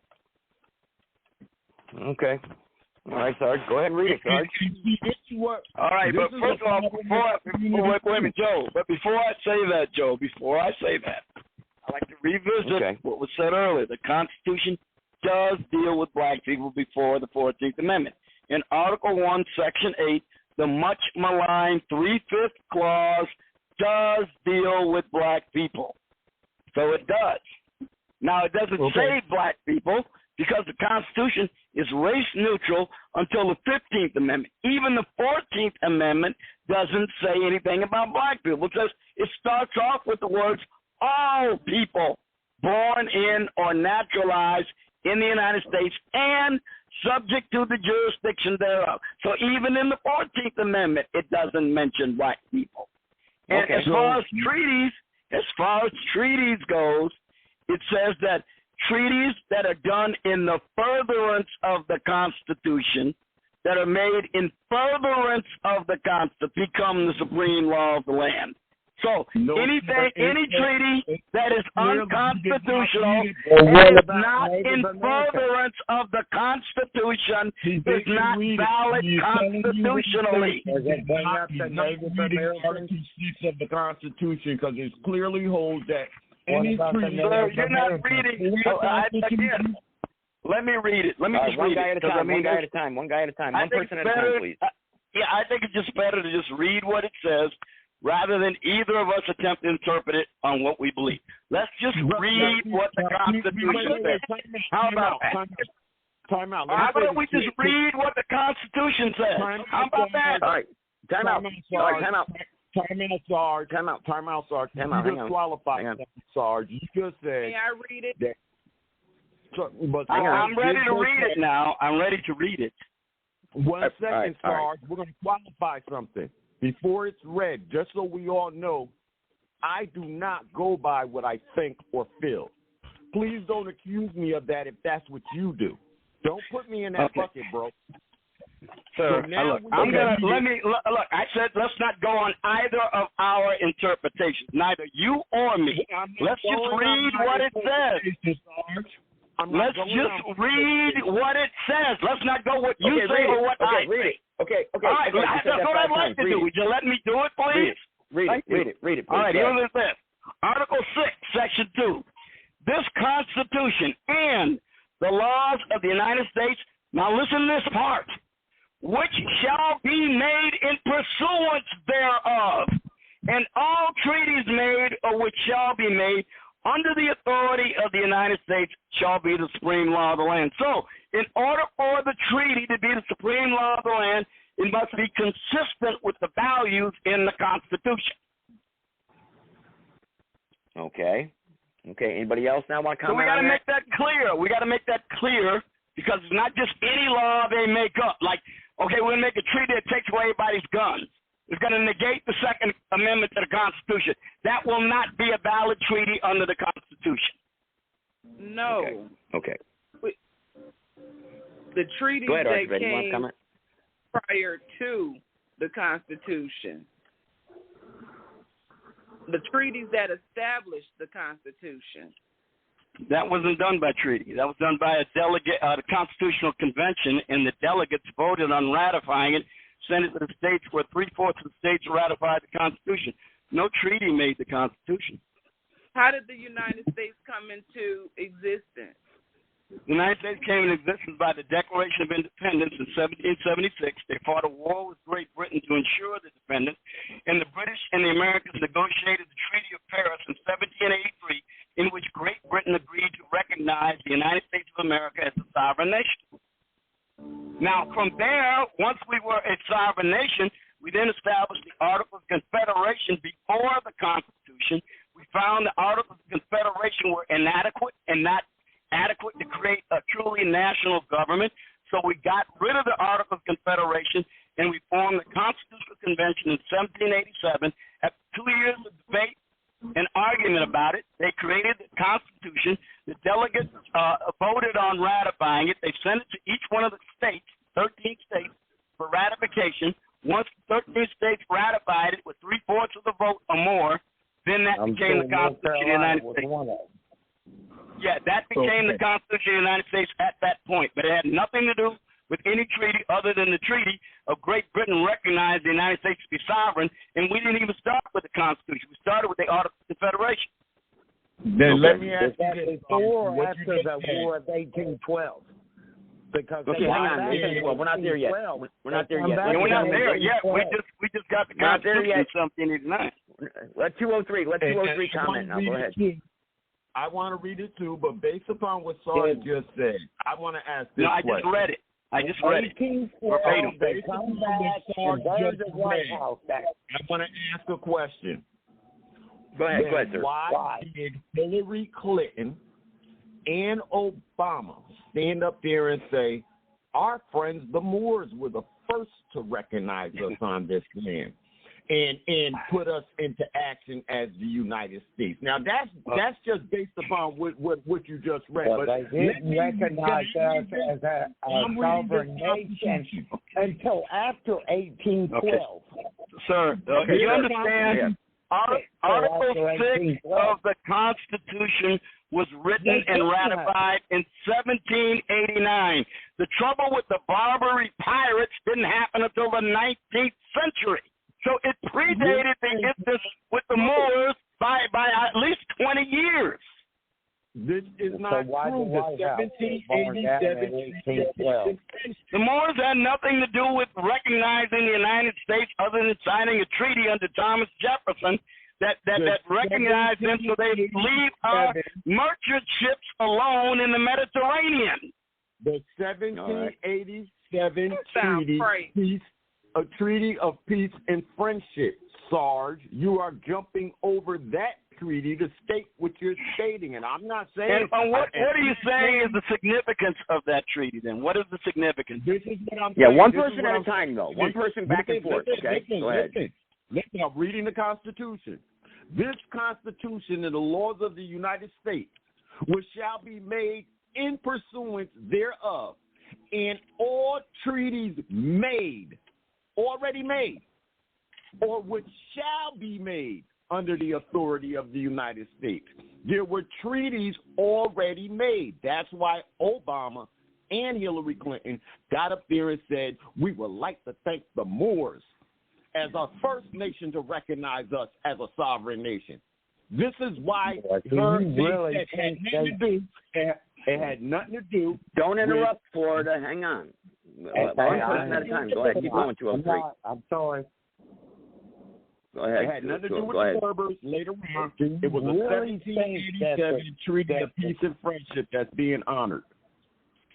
No, how could they be the first? How could they be the first? And Great Britain signed the treaty before that in 1783. I do not think that any president upholds the Constitution. They hold their fingers crossed behind the Bible. All right. Hey, come on. You're not contributing to the conversation there. Come on. Okay. I'm trying to understand, how could the Moors be the first nation to recognize the Treaty of the United States by treaty when the Great Britain did exactly that when they signed the Treaty of Paris in 1783? That's 4 years before 1787. When they were building the Confederacy on this land, they had to deal with the people who were on this land. They didn't just come and in who were the and people run on this rough. land? But you said they Who were the the people on first this land? nation, and they weren't the first nation. The people that Columbus met when he got here. Columbus met a whole bunch of people. All them people who came here from them other lands, they ran into people. Some of those people had wars. Okay, just so be it. Now, wait a minute. Christopher Columbus had nothing to do with the United States. He was a Venetian. He was working for Queen Isabella and Ferdinand. The United States didn't even exist. When you ask me who were the people, it was the people. Right. I have to go back to the beginning. 1492 is like the beginning. The United right? States didn't exist then. Native America. That's okay. Okay. The families from 1492 were still on this land. From 1492. Okay, but they had no established. Okay, but hang on, sir. But they didn't have no established government or no type of Greek. No type. They had, what treaties did they have established at that time? You said treaties earlier. So only amongst themselves. Have you ever heard of the 5 civilized nations? Have you ever heard of them having a written treaty and agreement amongst themselves for peace on this land prior to anything you want to talk about, a confederacy or anything else on this land? Wait a minute. What do the Algonquin and the Huron have to do with the Treaty of Friendship in 1787? That we, as a family of the people who were on this land, the Moors ended up representing all of us as a nation on this land. And so they signed that Treaty of Peace and Friendship in hopes to stop some of the wars. And if you go back and study some of the treaties, you will see treaties that tell the United States to dump that tea in the ocean. And it comes from the emperor of the Moors, of the imperial land. Wait a minute. Wait a minute. Let me see if I understand this, because I'm really confused now. So I'm really confused. Now you're saying I'm a little confused too. that the impetus for the Tea Party was the Moors were the impetus for the Tea Party. It had nothing to do with the tax on tea that was part of the Intolerable Acts that British Parliament levied on the colonies prior to the Revolutionary War. I'm telling you, probably not. Hang on, Florida. It was enough of story that we know. We will go take this country. We will go Florida. Because it wiped Florida, out a whole quiet for a minute. Geez, come on, you can't interrupt like that. Go ahead, sir. 203. Go ahead. Answer Sarge's question. They wiped out entire nations, not in killing people, but just wiping them off the book as if they didn't exist. And you find this after 1865, the Reconstruction period. This is the first time the loser wrote history. Y'all never heard that before? When the loser wrote history, the South, they wiped out many of the nations that were here. They just didn't write them down. See, we keep asking, where are the Canaanites? They're still here. These people never went nowhere. The Roman Empire became the Vatican. It never went anywhere. The power just changed with a new name. So when you talk about the people that were on this land from 1492 who lived up until the 1700s, they were Moors. They were Cherokee. They were So you're saying that these Moors were here like you're saying, like, you ever heard of Jerry Dirks, the American author and psychologist, where Dirk said that Muslims went to America long before Christopher Columbus, adding that Muslims were they were obviously here long before Christopher Columbus ever came to this continent? Terms like Muslim or Arab or those different terms that are taken from the Moors to not acknowledge the Moors, but to give them a new name, just as they've given people the name or term black and African American. That Muslim term is the same thing, because look at the negative connotation that's put on that term. To be Muslim is to be a terrorist or not looked upon as someone that is honorable in society. Okay, hang on. But you're saying that the North American Indian tribe? Will you be quiet, man? All right, quiet. So So the North American, so the Algonquin What about and the the North? Huron. Florida, I'm going to mute you if you keep interrupting. If you got to make a point or ask a question, that's fine. But if you're going to just jump in, I can't have that because everybody starts yelling it over each other. You know. So you're saying the North American Indian tribes who's were here also at the same time that these Moors landed here? Yes. Yes. Okay. Okay. You say all right. Okay. I get in the history of it all, it is. We know and we can show that whole Africa, out of Africa and stuff. These theories happened tens of thousands of years prior to the. All right. Well, I want to stick to. Hang on. I want to stick to like that around the 1400, 1500, 1600, 1700 range. I don't want to go 10,000 years because we'll never get nothing accomplished then. You know what I mean? Yes, sir. But the people who were here in 1400, who Columbus ran into in 1492, who we said were copper-skinned people, who looked just like the people from where we came from. Those people are the descendants of the people who came 10,000 years ago. They're the descendants. Like Ali Ben Fadela, Allah Mazdani, I can't pronounce the word. Columbus never set foot on the North American continent. He never set foot on the North American continent. Columbus You're was in the Caribbean. Sorry. For sake of argument, let's just say they did, Sarge. For sake of argument, let's just say they did. And they were here. Okay, Columbus met them here. But what, again, like Sarge, he never set foot in North America. That's just not true. Okay, but Sarge, we're using a time period, Sarge, to say when all of this began. That time period is 1492. Everything about you being black and African American starts. That was in the Caribbean, on the island of Hispaniola. He never set foot on North American soil. Not once in his life. Sarge, listen to me. Hypothetically, Florida, quiet for a second, man. Let's just say hypothetically he's right. Okay, what does that have to do, like Sarge said, with the original 1787 Americans or the colonials that came here and conquered the land, however term you want to use it? What does that have to do with that? Are you saying that they have to, because they conquered the land, they have to give it back? I mean, what's the deal here? What's the point we're trying to get to here? Okay, no, the point we're getting to is that when they came here, they just didn't conquer the land. They did deals. They worked out deals and trading deals with the nations that were already here.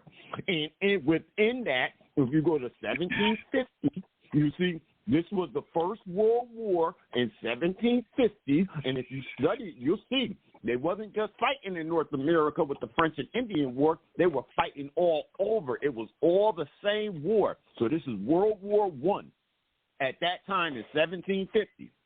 And so the treaties came out of that because so many of us were killing each other on every side.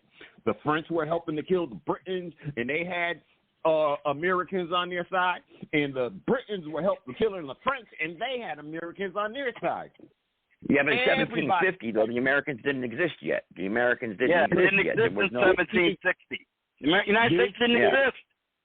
Listen, but this is building to that. See what I'm saying? Okay. The colonials in 1750, you can say they were the Americans. Okay, fine. Picking the words to say they United States Americans, the colonials are that group. They're the ones who became that. Okay. They were all British subjects then. They weren't American citizens. They were British subjects. Okay, the British then. They were the British. Didn't want to be British they were British subjects. They weren't citizens of the United States. I know when they come back in 1812, we kicked their ass again. What are you talking about? Okay, I'm just trying to understand here the significance of whatever the Moors may or may not have done with regard to treaties made under the authority of the United States, which didn't exist in 1760 or 1770 or 1774. Sarge, it grew like a baby, right? It did. The nation grew like a baby. I got 314 here. Then it went to another. Then it gravitated to another. Then it gravitated to another. So that's why when you go to school, and in these school systems, when they teach you about history, where do they start, Sarge? 1492. Okay, Bianchi's on the line. History Bianchi's of on the line, guys. Europeans on the North American continent. It does not start with the history of the United States. Okay, I got Bianchi on the line. Go ahead. Hang on, I got Bianchi wants to make a point. I'm doing all right. Go ahead, let Bianchi speak. Let Bianchi speak here. He's been listening to this. How does that relate Let to Bianchi speak today is what I want to know. Hell, people have wandered around the world and pulled up on people's shores and camped out and done all that. So how does that relate to people today? And who is this we I keep hearing people talk about? Well, if you're talking about me with the we, if you're talking about me with the we, I know I'm a Moor from my mother's womb by my family's last name. You're a Moor from your mother's womb. Well, how do you trace that back? And you know all Moors weren't black skinned, right? Listen, no Moor was a black skin. They were Moors. No right, Moor they was were white Moors. skin. Just like the people down, down in New Orleans today who say that they are Creole, even though some of them are white and some of them black. They say they Creole. See, is that Sarge talking again?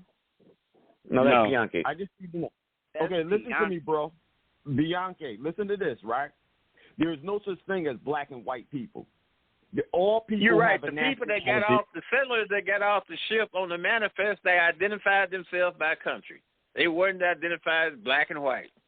Okay. So now, how does that affect us today? People that was wandering around, exploring, so all over the world. Well, I mean, the Viking Leif Erikson set up a colony on the west coast of the United States. He was a Viking. He did that in the 13th century. Let's 203 answer. I didn't say who came where when. I did say this though. This whole story of black-white people, it all starts 1492. Just like we all study in class. When we went to school, they taught us American history, and it all started with 1492. It don't matter where Columbus landed. All of our history starts 1492. That's well, you where got a point there. I mean, that's what a lot of people do teach in school. And all I'm trying to do is keep it at a level where we all understand. In public school, sorry. Public school. That before 1492, when Columbus and them came here, they met copper-colored people who looked like the same copper-colored people from where they just left. And if you read Columbus's diaries and all of those so-called explorers' diaries, you will find out that they all said the same thing. They all Matter of fact, I got a copy. I have a copy of Columbus.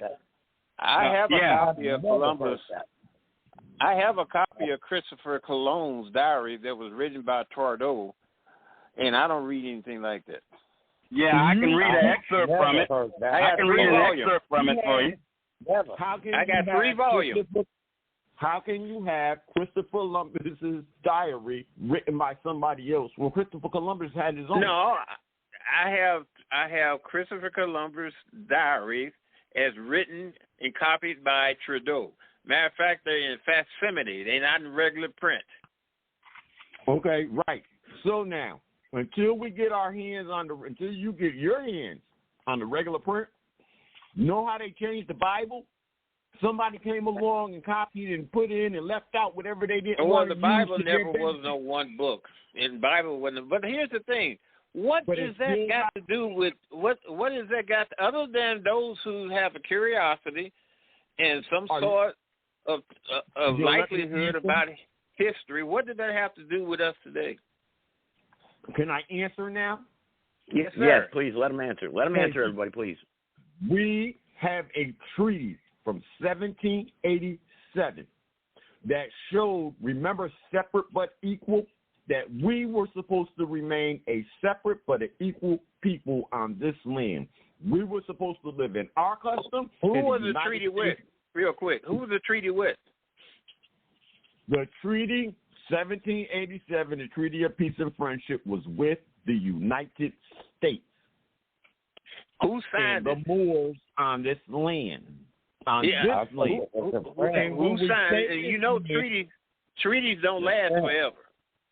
But do we have an original copy? Hillary Clinton and Obama stood up and said, our friends, the Moors, the first treaty we had, and it still goes on today. But sir, you just made a comment about the Bible. Hang on, but you just made a comment about the Bible and have many different copies. Do you have an original copy of this treaty? Have you ever seen one, or does anyone have an original copy? The government. Now we get our documents straight from the government. So you can Google like treaties and stuff like that. 1787. What do the treaties say? What do the treaties? Guys, we're going into overtime here. Guys, we're going into time out. Guys, we're going into overtime. Anybody listening on the internet, please call in 657-383-0616. Okay, we're going into overtime. Go ahead, guys. Go ahead. What do the treaties? Then what you have to do is go into the government documents and pull up a treaty under anything that says .gov. Well, sir, you wanted us to go look for these things, and you bringing this to us. Apparently, what do the treaties say? Brother, now I have to go into my phone, so just give me a second. You can't prepare. Listen, because we're having a conversation, and I thought people knew this stuff that we were talking about. No, you know nobody know this, man. Come on. No, because I didn't hear, brother, I didn't hear you. I didn't hear you on. I only heard Joe. I heard Sister Christina, and I heard Charles. I want to know what the treaties say and who are they saying it to. Those treaties don't All right, last give them some forever. time. Yeah, they don't. But they don't. That's true. Sarge, you want to make a comment or on everything you've heard thus far? I do have an excerpt here from Christopher Columbus in his diary, from his diary directly, and this is what he said about the Taino Indians, the Taino Indians, that he encountered when he landed in the Caribbean, because, again, he never set foot on North American soil. But this is what he said about the Taino. I'm quoting from his diary. They are very well made, with very handsome bodies and very good countenances. Their hair is short and coarse, almost like the hairs of a horse's tail. They wear the hairs brought down to the eyebrows, except a few locks behind, which they wear long and never cut. They are all of fair stature and size, with good faces and well made. I saw some with marks of wounds on their bodies, and I made signs to ask what it was, and they gave me to understand that people from other adjacent islands, Caribs, parentheses, came with the intention of seizing them, and that they defended themselves. I believe and still believe that they come here from the mainland to take them prisoners. They should be good servants and intelligent, for I observed that they quickly took in what was said to them, and I believe they would easily be made Christians, as it appeared to me they had no religion. And then he goes on to say, Your Highness may believe that there is no better nor gentler people in the world. Your Highness ought to rejoice they will soon become Christians, and that they will be taught the good customs of your kingdom. A better race there cannot be, and both the people and the lands are in such quantity that I know not how to write it. I repeat that the things in the great villages of this island of Hispaniola, which they call Ohio, are wonderful. All here have a loving manner and gentle speech, unlike the others, who seem to be menacing when they speak. Both men and women are of good stature. It is true they all paint themselves, some with black, others with colors, but most with red. I know they are tanned by the sun, but this does not affect them much. Their houses and villages are pretty, each with a chief who acts as their judge and who is obeyed by them. All these lords use few words and have excellent manners.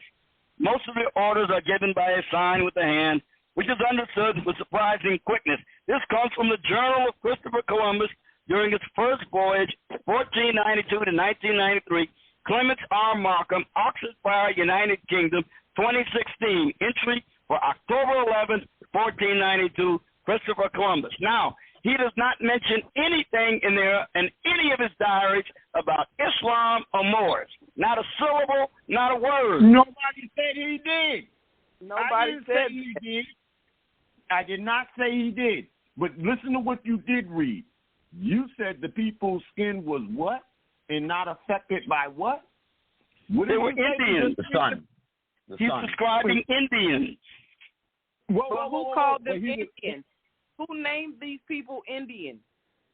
Again, he's describing what the Europeans called Indians. We know they were the Taino people. That's what they called themselves. But look, they were learning about them. They never seen them before. They gave them name because they thought they were from the continent of India.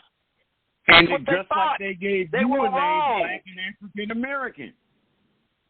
They gave So it's them okay the name. That's our point. So it's okay to be wrong, and then your wrongness creates the history for people out of your wrongness. You create a whole history for people. What have And their the people, skin color? We know that their skin color. That's not who we are. It becomes a problem because they don't go along with the wrongness. You know their skin color is based on the geographical location they are on the planet and also their environment. So they said copper. He used the word copper. He used the word copper. Let's make this clear real quick. Okay, although we understand that document stated that when he got here, upon arriving, he saw people of copper skin tone or whatever, but that doesn't mean that we have an issue or take issue with people who have lighter complexion skin. We're not racist. Well, who is we you talking about, ma'am? We built because we Moors. So y'all claim yourselves to be Moors. All right, hang on. Now, what has that got to do with me? Well, you stated that and made a comparison to the difference in color with the people who call themselves Creole, and that all people were not dark complected. And I said you got Creole that's white, and you got Creole that we call here in America black. They call themselves Creole. I come from the area, born there, not Louisiana, but Mobile, Alabama. We are the same people. Because what I'm saying is that you got people that identify as Creole.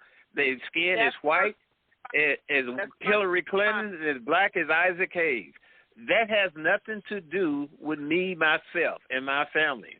I'm talking to you like you had like it has anything to do with you. I just wanted to address the issue and let you know. Okay, so you and the gentleman are Moors. The color of your skin, you are accepted as being whoever you say you are.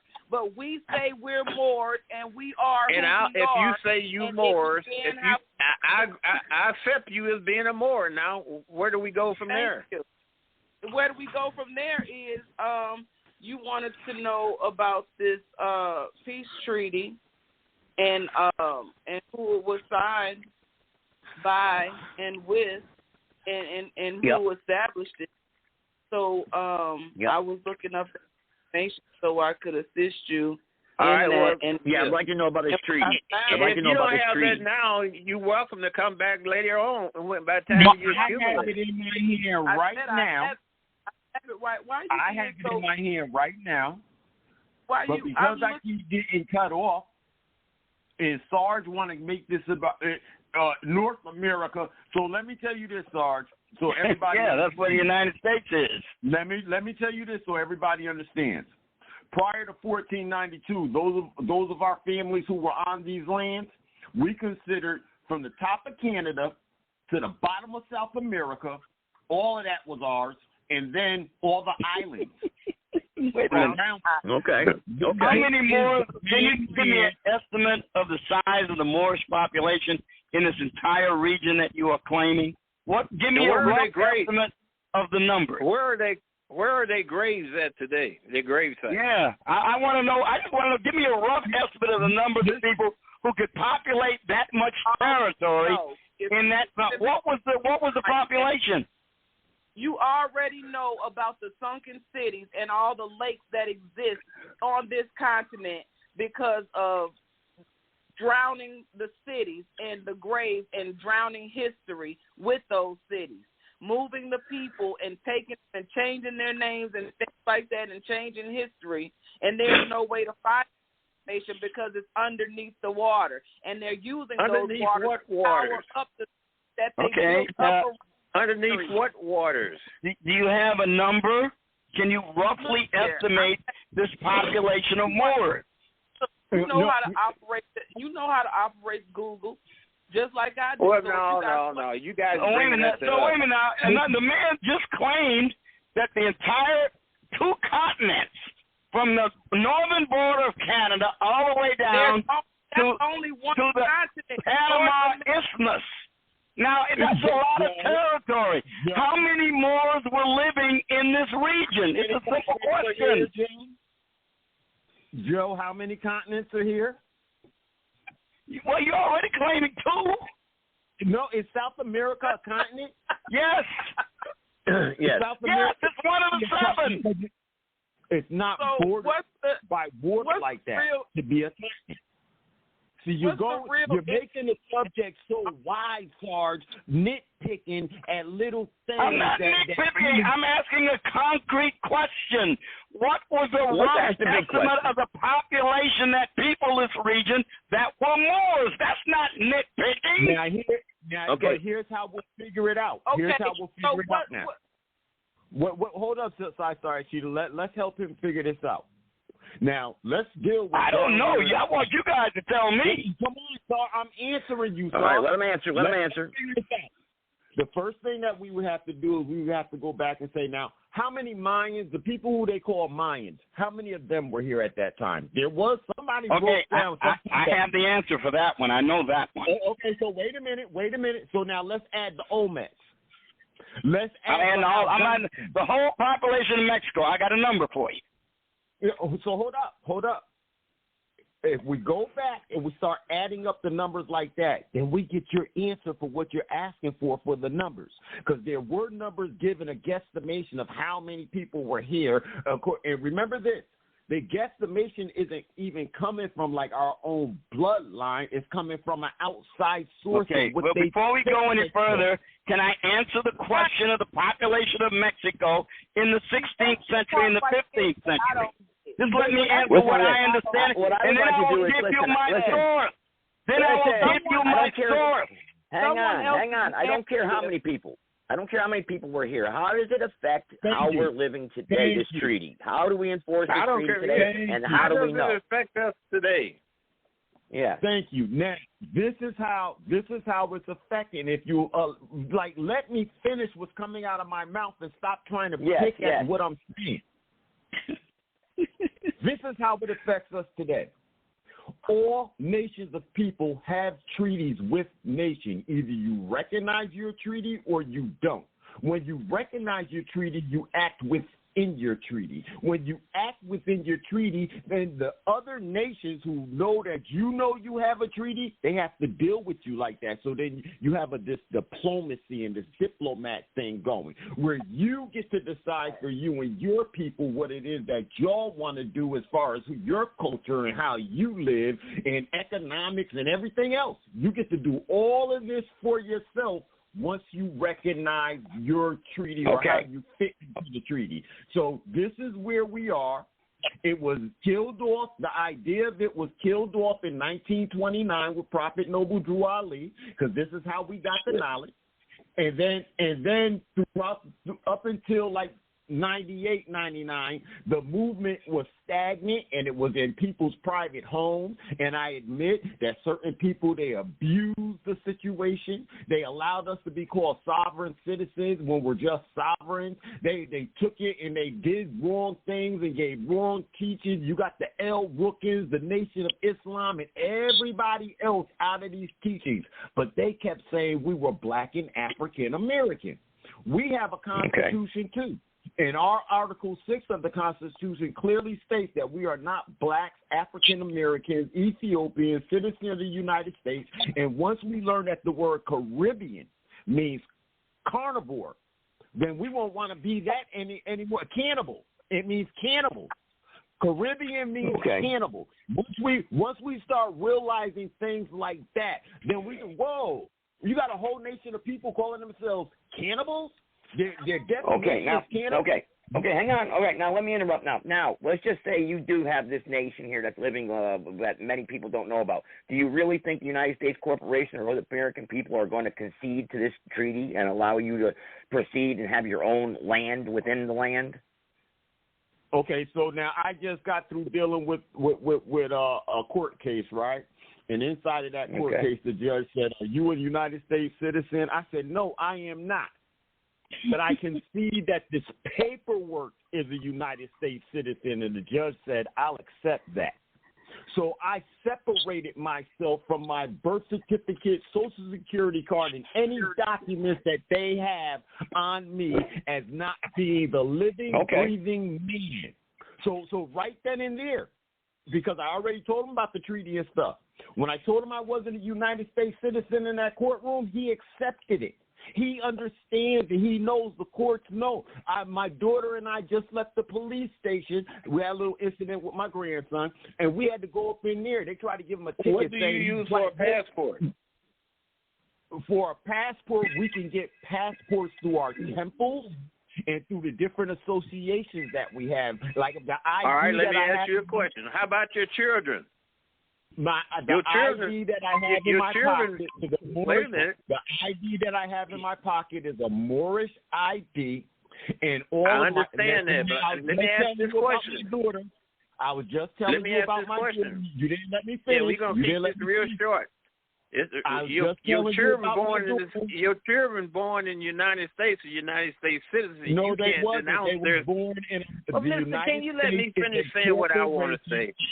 The United States is a corporation on the land. That doesn't make any difference. The Constitution says that they are U.S. citizens, and only they can denounce their citizenship upon age. You can't do it. So let me finish with me and my daughter, because you cut me off as I was telling you what happened with me and my daughter and the police.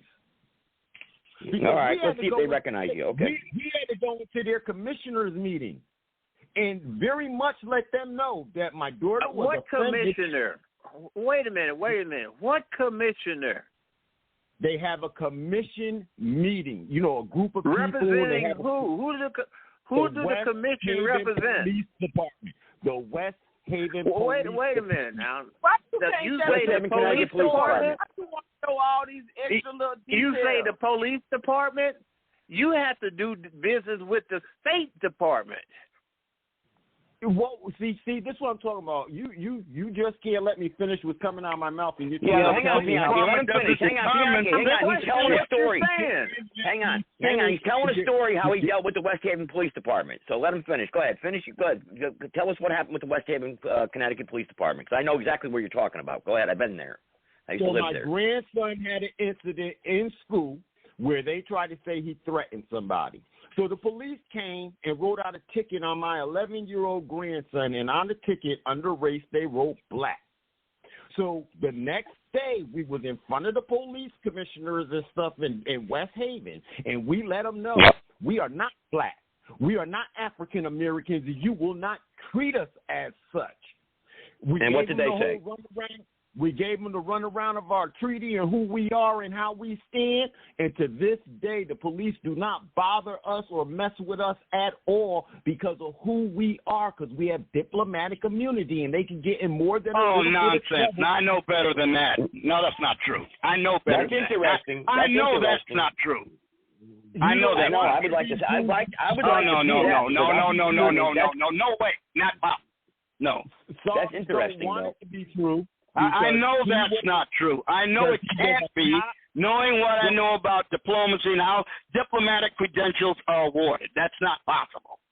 A police department can't give you no diplomatic police department immunity. Does not determine citizenship nor diplomatic immunity. No, he didn't say that. He said they leave him alone. That's not what he said. I didn't say nothing. I didn't say that they determine anything, Sarge. This is what I did say. He said they leave him alone. He said they don't mess with him. They violated us, and so we went to them and let them know who we was so that they don't violate us again. Okay, that's a decision they may have made. It has no bearing upon your actual status. But hang on, Sarge. Hang on. That's called denial. Yeah, but hang on. But if he's driving around in West Haven, Connecticut with no driver's license, and he's just calling himself, you know, he's living like this, then that's fine until the state intervenes or someone else intervenes. But obviously, West Haven, he's saying, recognizes this, which I don't know if it's true or not. That may be true. That doesn't make it true anywhere other than West Haven. Don't listen. I lived in New Haven. I told the New Haven police. New Haven, whichever it is. It doesn't matter. West Haven is a part of New Haven. That's New Haven. Yeah. My daughter lives in West Haven. I had to handle the New Haven police the same way. And they're assholes, those cops. I'll tell you that right now. That's rare. All right. Well, look, they're free to adopt whatever policies they wish to. With regard to policing, the one thing they cannot do is to grant you diplomatic immunity. They have no authority whatsoever to do that, and they can't, and they never have. I didn't say they did, Sarge. You're making that up. I said they had to recognize that I have that, and they had to act. Under what authority did they do that? Under what authority did they recognize that you had diplomatic immunity? I'm trying to find out. St. Louis talking that you're going to go to jail. Under the authority that they don't come putting their hands on me, harassing me or my family anymore about anything. So the other night we have this 10 o'clock noise thing, and by a mistake we was outside to 11:30, and I do mean loudest because our cousins came from Florida, and we were outside on the front porch loud. The police did not pull up to say anything to us, and any other time, they're on everybody after 10 o'clock for the noise. They didn't come. I would be careful if I were you, because I would be careful, because I wouldn't be surprised if the FBI is watching you and they're getting ready to pounce you. I'm not even denying that what you say occurred. I'm not even denying that. I am telling you, you did not have diplomatic immunity recognized by the United States State Department. I am telling you right now, you did not have it. If I just heard FBI, the FBI, the CIA, FEMA, and all of them know who all of us are who are claiming ourselves Moors. I'm sure they do. And the only one that they that's get a bad position to be in, too, that they know all y'all. Yeah, I wouldn't want to be on their radar anyway. But I'm sure they do know who you are. You are on their radar as a black man. So you claim all that stuff, and I don't know what your name is, but I know people in the St. Louis area that did the same thing. And I'm going to tell you one person. His name is Benjamin Hook. He wrote a book on it. And I knew Ivan Van Sertima, who came up with some of these theories. Benjamin Hook was in St. Anne, Missouri. And a St. Anne police officer, a female, pulled him over and asked for his driver's license. He gave her one of those driver's licenses like y'all fill out the application for and so on, so on, so on. The woman said, "This isn't your driver's license." And he said, "It is." And then she said, "Benjamin, I know you. You work at the post office. Now, you either give me your right driver's license or you're going to jail." And guess what he done? Listen, he probably went to jail. Because I had one of them too once. He pulled out I had one of them too once myself. But let me show you something. When I made this declaration, when it came to everything about my mother, you know, the name, she gave us Arabic names following Al-Islam and stuff like that. So that's what's on my Social Security card. So now, all of that stuff, when I denied it, I never used it again. I haven't gotten welfare, none of that. I don't do anything with that birth certificate and that Social Security card. How do you survive? How do you cash checks? How do you survive? How do you work? Okay, now how does checks. Now this is the entrepreneurial You pay thing. taxes? I no, we don't pay taxes. I'm a church body. I'm a church body, and I go out and make the money myself. Like I go get jobs to do. How do you store your money? How do you store your money? You got bank accounts? Joe, I made a traffic stop on one of these folks once, and they gave me a license like that, and I can tell you exactly what happened. I did this. It happened early in my career downstate in Illinois, and I'm going to tell you what happened when they showed me the license. What happened? I explained to the gentleman that I cannot accept this as identification. I said, I'm going to cite you on a traffic ticket. Listen to what I did. This is what happened. I know the outcome of the case. I said, sir, I cannot accept this as identification.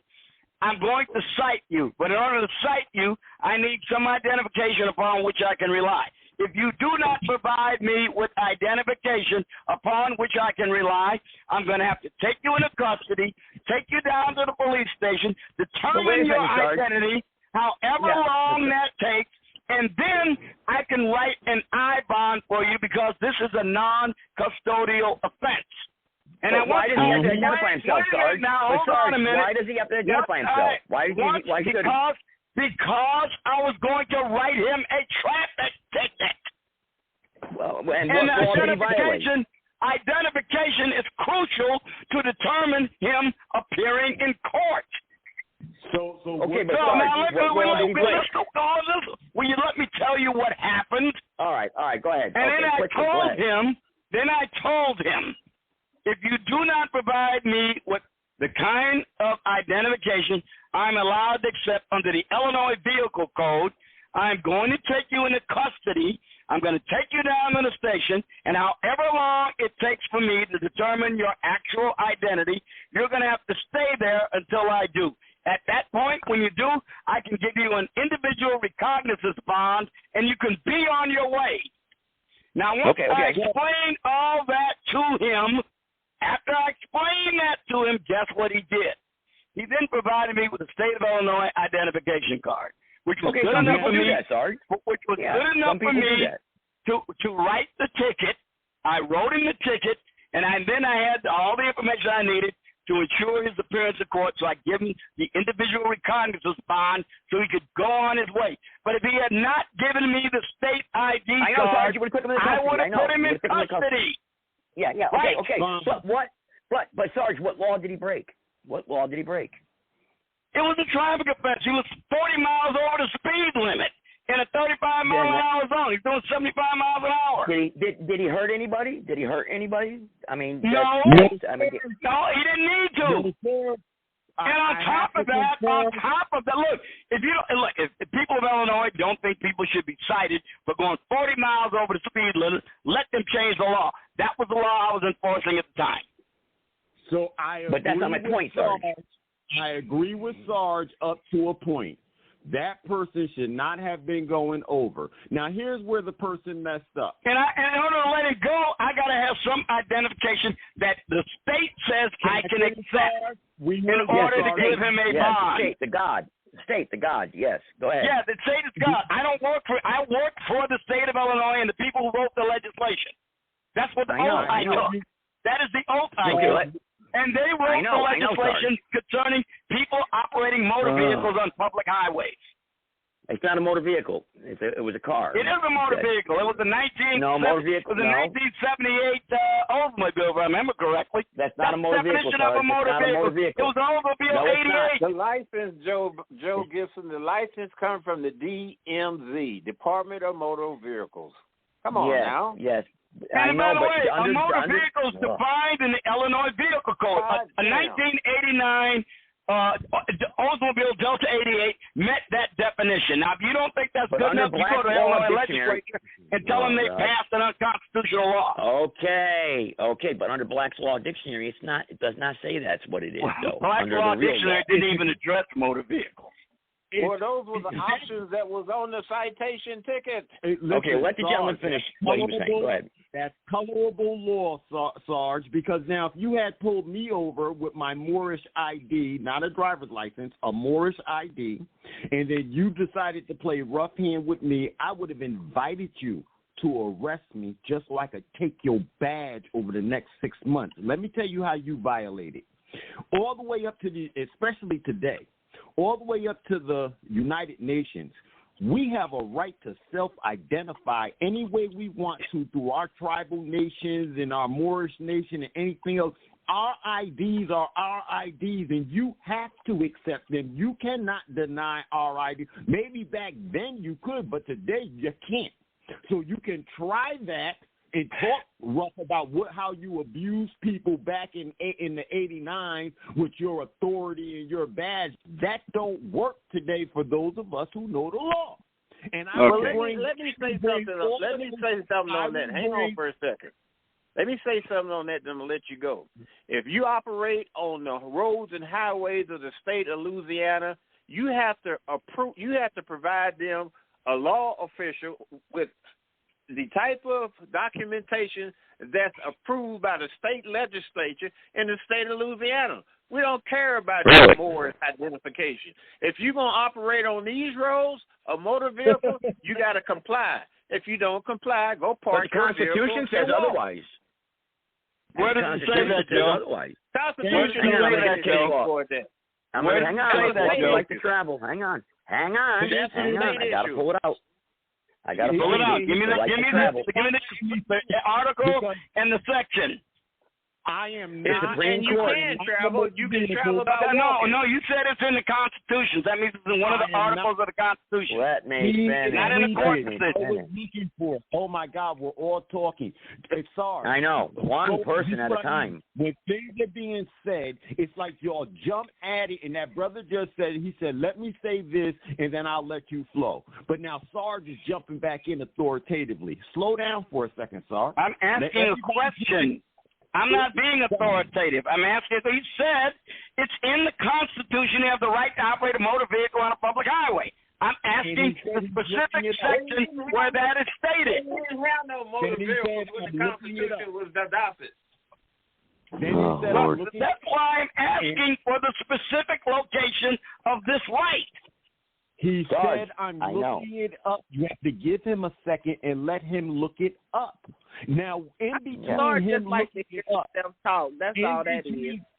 In between him looking it up, I am answering you, Sarge, about what he's about to read to you, because I told you I don't go by what I think or feel or anything like. I go by the law.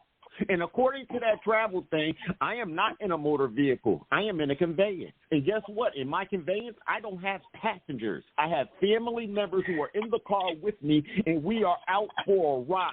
I do not do business on the road, so I do not need a driver's license on the road. The only person who needs a driver's license is somebody doing business on the road. And then the whole technology of the whole thing is if you go get a driver's license, the reason why you can be pulled over by the police and the DMV and you get all of that, the reason why you can is because it's actually their car, not yours. You don't own the car when you take it to the DMV. That's why the taxes and everything, you got to pay them. But see, when you do things properly in a trust, in a religious trust, and then you read my tag, and then you read my tag, go back to my trust, you won't make a move on me at all. And there goes my diplomacy. And if you do, you have violated so many laws that we're damn near going to the Hague Convention on you for what you have done to me. And if we violate the laws, how are you going to enforce them? Well, that's a good point. The same thing. The same way. See, listen, everybody thinks that this Moorish thing is about us not going along with the law. Let me tell you, everybody, we've had to clear this up. We say we are the law, and anything that is law, like we don't murder people and rob people. And so if you do those things, you go into jail. And guess what? When you meet Caesar El-Yah, I'll send you to jail for it. I don't care what you tell me your title is. I'll tell on you. If you're you still didn't answer my question. Okay. I've heard a fine appellate argument. I have yet to hear an argument where this right is located in the Constitution. And I want to know if I want to know how and by what means you're going to use to enforce your laws. Well, the Supreme Court has cited many times about the right to travel, okay, and there are cases on the books about that. But have they been enforced? Are they being enforced? Sometimes yes, sometimes no. A lot of times no, actually. So, you have a right to travel. The gentleman's correct. Yeah. Okay. The Supreme Court cannot make no laws that goes against a state constitution. They're not. You talking about a federal highway? You talking about a federal highway? That may be different. But a they're state. Not making hang law. on, we're almost done. a state and local highway, Supreme Court has no authority over that. Supreme Court But don't they can make laws. strike down. But they can Yes. strike down an unconstitutional statute. Okay, so we agree then it's not in the Constitution, but you're saying it's in some precedent from a court decision. That's what you're saying? It says the right to travel in the United States Constitution That's is not the right in the to Constitution. It's not there. Okay. That's why I asked for it, and it's not there. The Constitution's right to travel refers to moving between states, not driving without a The license. Constitution don't have nothing to do with the right to travel, ma'am. You asked me about how we're going to the enforce it. Interstate Commerce Clause. The Interstate Commerce Clause only deals with goods that are moved between states. Guys. Information available. So I'm just reading what's here available and trying to support the information that's being given here. What article? What article? What You guys- amendment? What section? What clause? Let me hear it. The present commercial, hang on. The present, this is the remedy. It's a remedy provided for our protection. The present commercial system of law has replaced the old and familiar common law upon which our nation was founded. The following is the legal thread which brought us from sovereign over government to subjects under government through the use of negotiable instruments, Federal Reserve notes, to discharge our debts with limited liability instead of paying our debts at common law with gold or silver coin. The change in our system of law from public law to private commercial law was recognized by the Supreme Court of the United States in the Erie Railroad versus Tompkins case of 1938, after which case, in the same year, the procedures of law were officially blended with the procedures of equity. Prior to 1938, all U.S. Supreme Court decisions were based upon public law, or that system of law that was controlled by constitutional limitation. Since 1938, all U.S. Supreme Court decisions are based upon what is termed as public policy. Okay? So, and it goes on and on and on. Joe Gibson, they are decisions based on hearing arguments between two or more parties. They are not laws. Nobody I has can challenge to a law abide by still. that. They agree to it. That's not in true. many cases, they do agree to it. What powers do the Supreme Court have to enforce? If there's an listen, if there's a statute in my state that's now that has affected me directly, and I violated that statute, but it's unconstitutional, I could challenge that statute by writ of mandamus or a common law writ right all the way up through the courts, the appellate court to the state Supreme Court to the federal Supreme Court. I mean, I could challenge it, and they could strike it down as unconstitutional. All right, here's what I'm asking for. Here's what I'm asking for. I'm asking for any Article 3, I don't care what level of Article 3 court it is, any federal court that has overturned a state law requiring a driver's license to operate what that state classifies as a motor vehicle on a public highway. I want just one decision that is precedental in any appellate district. Just give it to me. It is guaranteed explicitly in Article 4 of the Articles of Confederation, and thus implicitly. Which was superseded by the Constitution. Can I finish, Sarge? You don't let me. I'm asking the United States Constitution. The Articles of Confederation are no longer operative. Can I finish what I'm reading, and then you say something? Okay. Yes, please.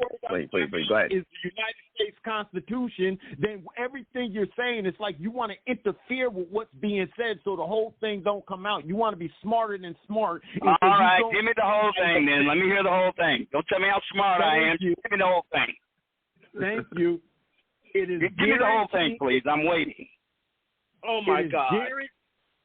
It is guaranteed explicitly in Article 4 of the Articles of Confederation, and thus implicitly in Article 4 of the United States Constitution and the 14th Amendment. Since Corfield versus Coryell in 1823, courts have recognized that the right to travel makes America a more perfect union, political and commercial. Now, this comes from Cambridge University Press and Assessment.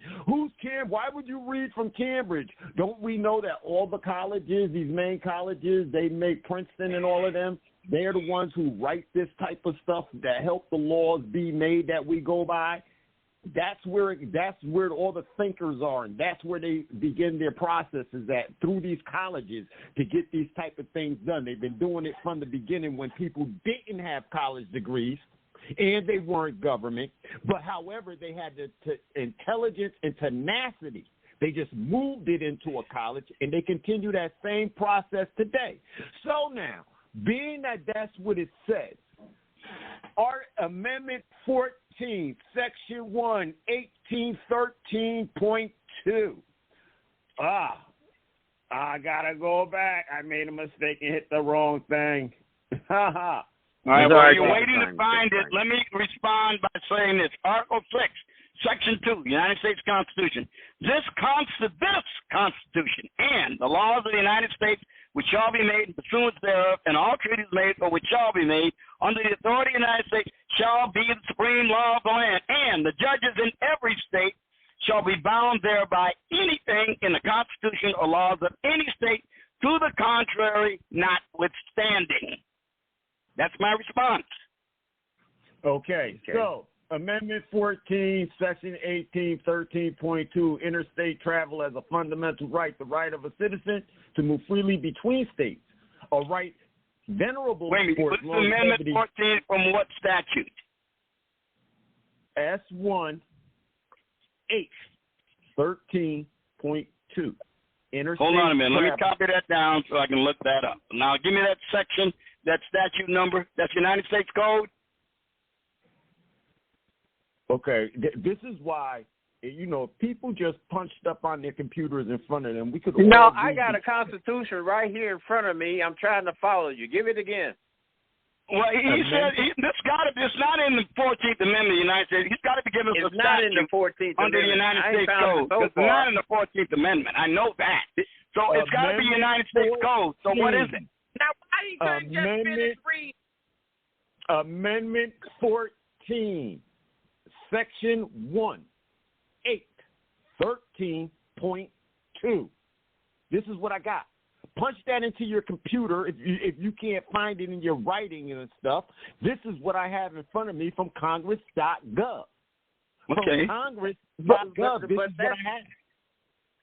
And just to be clear, that is the United States Code statute. Is that correct? That's what they call the Code of Federal Regulations. It's not the Constitution. Okay, exactly. So what is not valid? Not from the Constitution. I knew that as soon as he read it. Listen, but it could be something in the United States, the Code of Federal Registry. Isn't That's why I'm asking. Isn't Amendment 14 he's reading it wrong too? It ain't so amendment. The amendment stands as it's read. It has not been amended. The 14th Amendment is precisely the same as it was in 1868. Hang on for a second. Cannot be changed like that. Wait a minute, Sarge. Wait a minute. Read it one more time. Read those citations one more time. You said Amendment 14. All right, now hang on for a second. Under the Code of Federal Regulations, USC, United States Standing Code, Title 14 applies to the Federal Aviation Administration. I thought so. I thought that's what it was. That applies to the federal. My grandson is getting his pilot's license, and I am a pilot too. That applies to the Federal Aviation Administration. I'm going to say this again. 14th Amendment, Section 1. Go there. Sir, listen. Now, if you want me to believe you, listen, I have a federal, although it's not current, I have a Federal Aviation Certificate where I can fly planes in U.S. airspace. Wait a minute. Let me help you. Let me help you with this a little bit. My grandson is going through. Listen, you want to talk to us, but we can't talk to you. No. Is this Joe speaking? I'm just trying to find out who's speaking. I'm telling you, you're reading it. I'm telling you, you're reading it wrong. It sounds like. How you gonna tell somebody they reading something wrong? Because I have a copy of the 14th Amendment. I have a copy of the Constitution. Amendment. Yeah, I have a copy of the Constitution right here, and it says no such thing.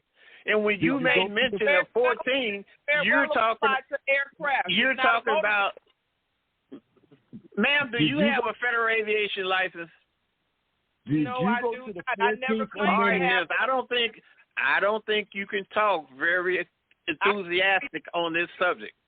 I can speak You're talking about Title 14. Title 14 applies to the federal. I didn't Title 14. anything, and I didn't make any statements for anything. Title 14 applies to the Federal Aviation Association. Before you interrupted and started speaking on the terms of aviation, when that's not what we're speaking on, but you're trying to apply what he's saying to what you know. Well, I got a Constitution right here in front of me. Then pull up the 14th Amendment. It doesn't say anything about what you said. I have the 14th Amendment pulled up. We're looking at it right now. We're looking at the 14th Amendment. Okay, so now let me read it, and let's make sure that I'm reading the right thing. This is the 14th Amendment, Section 1. All persons born or naturalized in the United States and subject to the jurisdiction thereof are citizens of the United States and the state there wherein they. Is that what you have? Yes. No state shall make, precisely. Okay, stop. Listen. No state shall make or enforce any law which shall abridge the privileges or immunities of citizens of the United States, nor shall any state deprive any person of life, liberty, or property without due process of law, nor deny to any person within its jurisdiction the equal protection of laws. Did I just read that correctly? That is precisely what it says. Now, what is your point? Okay, now stop. Because this amendment, Section 1, 813.2 is about interstate travel as a fundamental right. Wait a minute, where did 813.2 come from? That's not in the Constitution. Only Section 1 is. Bro, listen, bro. That's why I said if you let me ask this question, sir. If you pull it up on the internet, we'll all be caught up. All right, we're gonna pull it up. Let me ask you this question. I did not get to finish reading. Y'all have to let me finish reading. I'm asking you to let me finish reading. You say it's Amendment 14. So what Congress, what 2/3 of Congress proposed it, and what 3/4 of the states ratified what you just read? Okay. It ain't in the Constitution. Hold up. What I just read is not in the Constitution. All persons born or naturalized in the United States. No. That Section 18 stuff you put in there, that's not in the Constitution. Now. Section 1, I'm telling you where I got it from. So since you're not going to look where I got it from, then the only place to find it if it's an amendment to the Constitution is in the Constitution. It's not there. Okay, what is Section 1? What? 13.2. Interstate travel as a fundamental right. Now, let me tell you the page I'm on. The page says, up in the address, it says constitution.congress.gov. That's what it says. So, anything you want to tell me about it not being a part of the 14th Amendment, that blows it right there. It's not. Section I'm reading constitution.congress.gov. Section 1, 813.2 of the. That sounds like a statute. That doesn't sound like an amendment to the Constitution. That's what we're trying to tell you. Are you talking about Chapter 18? States that interstate travel is a fundamental right. This means that no state can create or enforce laws that limit the privileges or immunities of U.S. citizens or that deprive any person of their life, liberty, or property without due process of law. It also means that no state can deny equal protection of the law to anyone within its jurisdiction. Requiring you to have a driver's license to operate a motor vehicle on public highways does not deprive you of your right to interstate travel. You can use another method of traveling. It does not deprive. It only means in order to use a motor vehicle on a public highway, you must have an approved driver's license from one of the states or an international driver's license. Now you show me where the law, where the Constitution or any law says that you have to None of have that is a mentioned driver's in the Constitution. Was the point we keep trying to make? You're show talking me- about show some me the law. statute that allows you to Sarge. travel in interstate. Sarge, That's a statute, but it doesn't have anything to do with Sarge. motor vehicles and operation of them 13. to Why don't travel we let these people go? interstate. I don't know. I can't hear nothing. Everybody's 12, yelling 13 over in the it. morning. Why don't we let these people go? Okay, I Well, give y'all up. go I'm ahead going to on. surrender on this one. I'm just going to have to surrender. We're trying to figure out here. I'm trying to figure out the right strap. It's nice meeting you. We got things to do. Yeah, I surrender on this one. We're following. I got case notes and everything from cases. I know what he's talking about here. That's great. That's great. What you got? Look, I would agree with you that any law that forbade you to travel interstate would be a violation of the Constitution. The requirement to have a license to operate a motor vehicle on a public highway does not forbid you to travel interstate. It simply means if you're going to do it with a car, you got to have a license. That's all. You can do it with you a can horse take a and bus, wagon. you can take a train, you can take a plane, you can hire somebody who's got a license. You can do You can anything take else except drive You can the take car. a horse and buggy. Take a horse and buggy. God, Okay, they're not what kind forbidding you to travel interstate by requiring you to have a driver's license to operate a motor vehicle. Since you won't answer the question, I'll Google that. Ask me the question. I'll answer it right away. On this one, I know I can answer it right away. Sarge, it's Ask me the getting question. late. Let him go. Let him go. I said, define for us the exact law that tells us that you need a driver license on the road. I didn't Sarge, say that because I don't know that. I said to operate a motor vehicle. And you have to look at how the state defines motor vehicle to make that determination. Every state is similar, but some vary slightly. So you got to consult the state vehicle code. Sarge, I was going to call you and ask you and Joe about another issue. You've been on here for an hour and 7. I don't think we can reconcile this one. I mean, okay, you're free to your opinion about what you think it is. Go. I know. I mean, this is apparently irreconcilable. They seem to think they can operate a vehicle without a license. Fine. You're free to have that opinion. My point is I'm telling you, when you run into a state policeman or a policeman, they're going to tell you different. They're going to do what they've done millions of times, and the outcome is going to be the same every single time. Sarge, well, that's not true, actually. Some people have special circumstances. I don't know your name, sir. Joe, you and the lady is nice special meeting you. circumstances. Some people I don't know your name, sir. business I don't know the lady's name. It's nice meeting you. You have a pleasant week. Okay, now back to the regular conversation at hand here. Back to the original conversation. I don't know how we got here anyway, but we were talking about treaties the Moors and the whatnot. Treaty of Friendship in 1787. Yeah. That's how we got started. So listen. I want to get back to today. Okay, so today, here we are, 2024. He says that he's operating, with his own treaty, and he's left alone by the authorities in the state of Connecticut. We don't know if that's true or not. He says it. Okay, fine. I have heard of people who do operate like that. But in reality, though, what the United States government, the federal government, I don't think as a practice recognizes sovereign nations and within the borders of the United States. I could be wrong, but I have not seen any cases where they Indians, they do. With treaties, yes, they do. If they have treaties that are ratified by the Senate and have been transformed in a law. You're right. Those been transferred congressional acts in the 1920s. Right. So then I go back and I say, Obama and Hillary Clinton have stood up and said that they want to thank their friends. We thought you was gone. And I'm not trying to hang on. He said Hillary Clinton, and Obama, but they're not president. Dwight Eisenhower next. When Hillary Clinton and Obama when Obama was in office, Hillary Clinton was around Obama. They had a old big meeting, and you can find it on YouTube, where Hillary Clinton and Obama stand there and say, our friends, the Moors, were the first ones Joe? to recognize us as a sovereign nation. Joe, is that true? From a guy who doesn't even know what a natural born citizen Joe? is. Yeah, Joe, hang on. Did they say that? I'm getting ready Did to they leave. say that?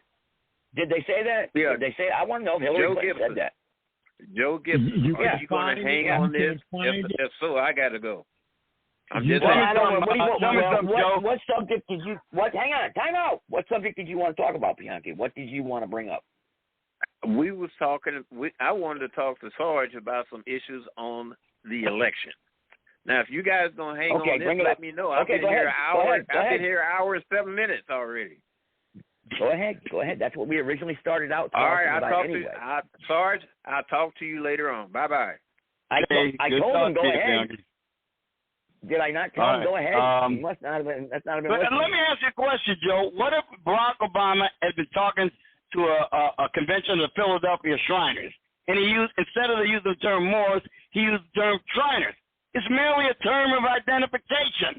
It's not a term of an official diplomatic recognition. I guess not. I don't know. I never seen it. I didn't see what. Yeah, but I'm just saying. I'm sure they did say that, but did it have any official meaning insofar as diplomatic immunity? I sincerely doubt it.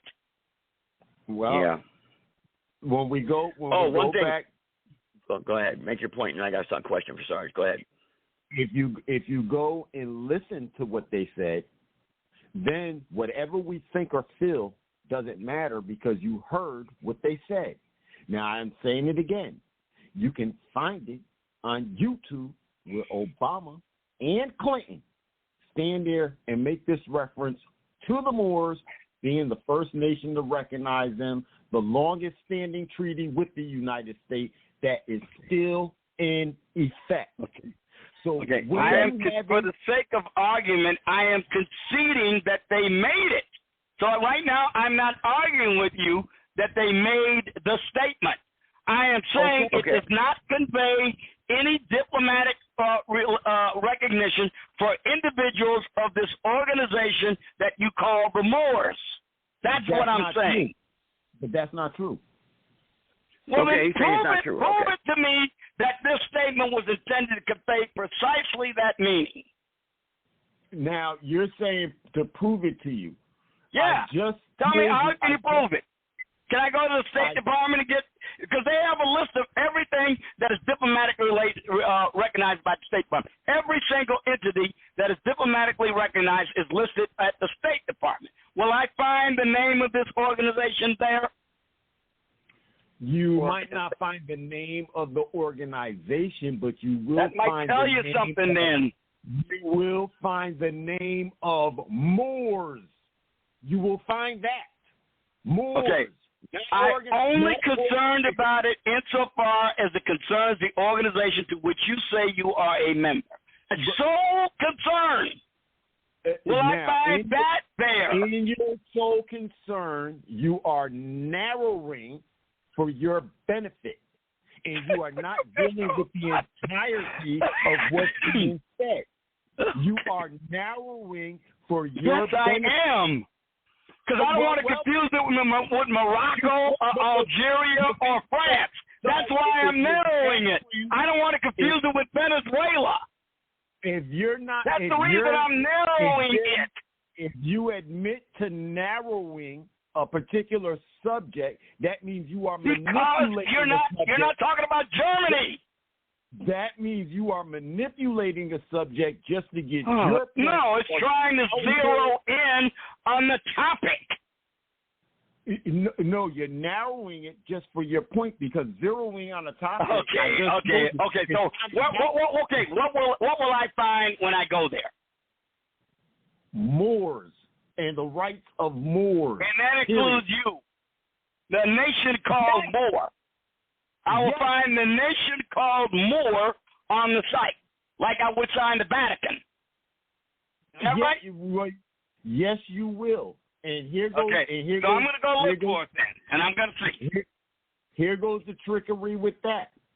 What do you mean trickery? You said it was going to be there. Listen. All right, Sarge, look it up. Look it up, Sarge. We don't need to. I'm having trouble with my internet again. Damn it. I'm having trouble with my internet. Let me find something else. I got a book. I got a book with all that stuff in it. I got to go dig it up. We know the United States is registered at Brad and Dunn Street as a corporation. So, I mean, Well, other states have embassies here. They recognize us as a nation.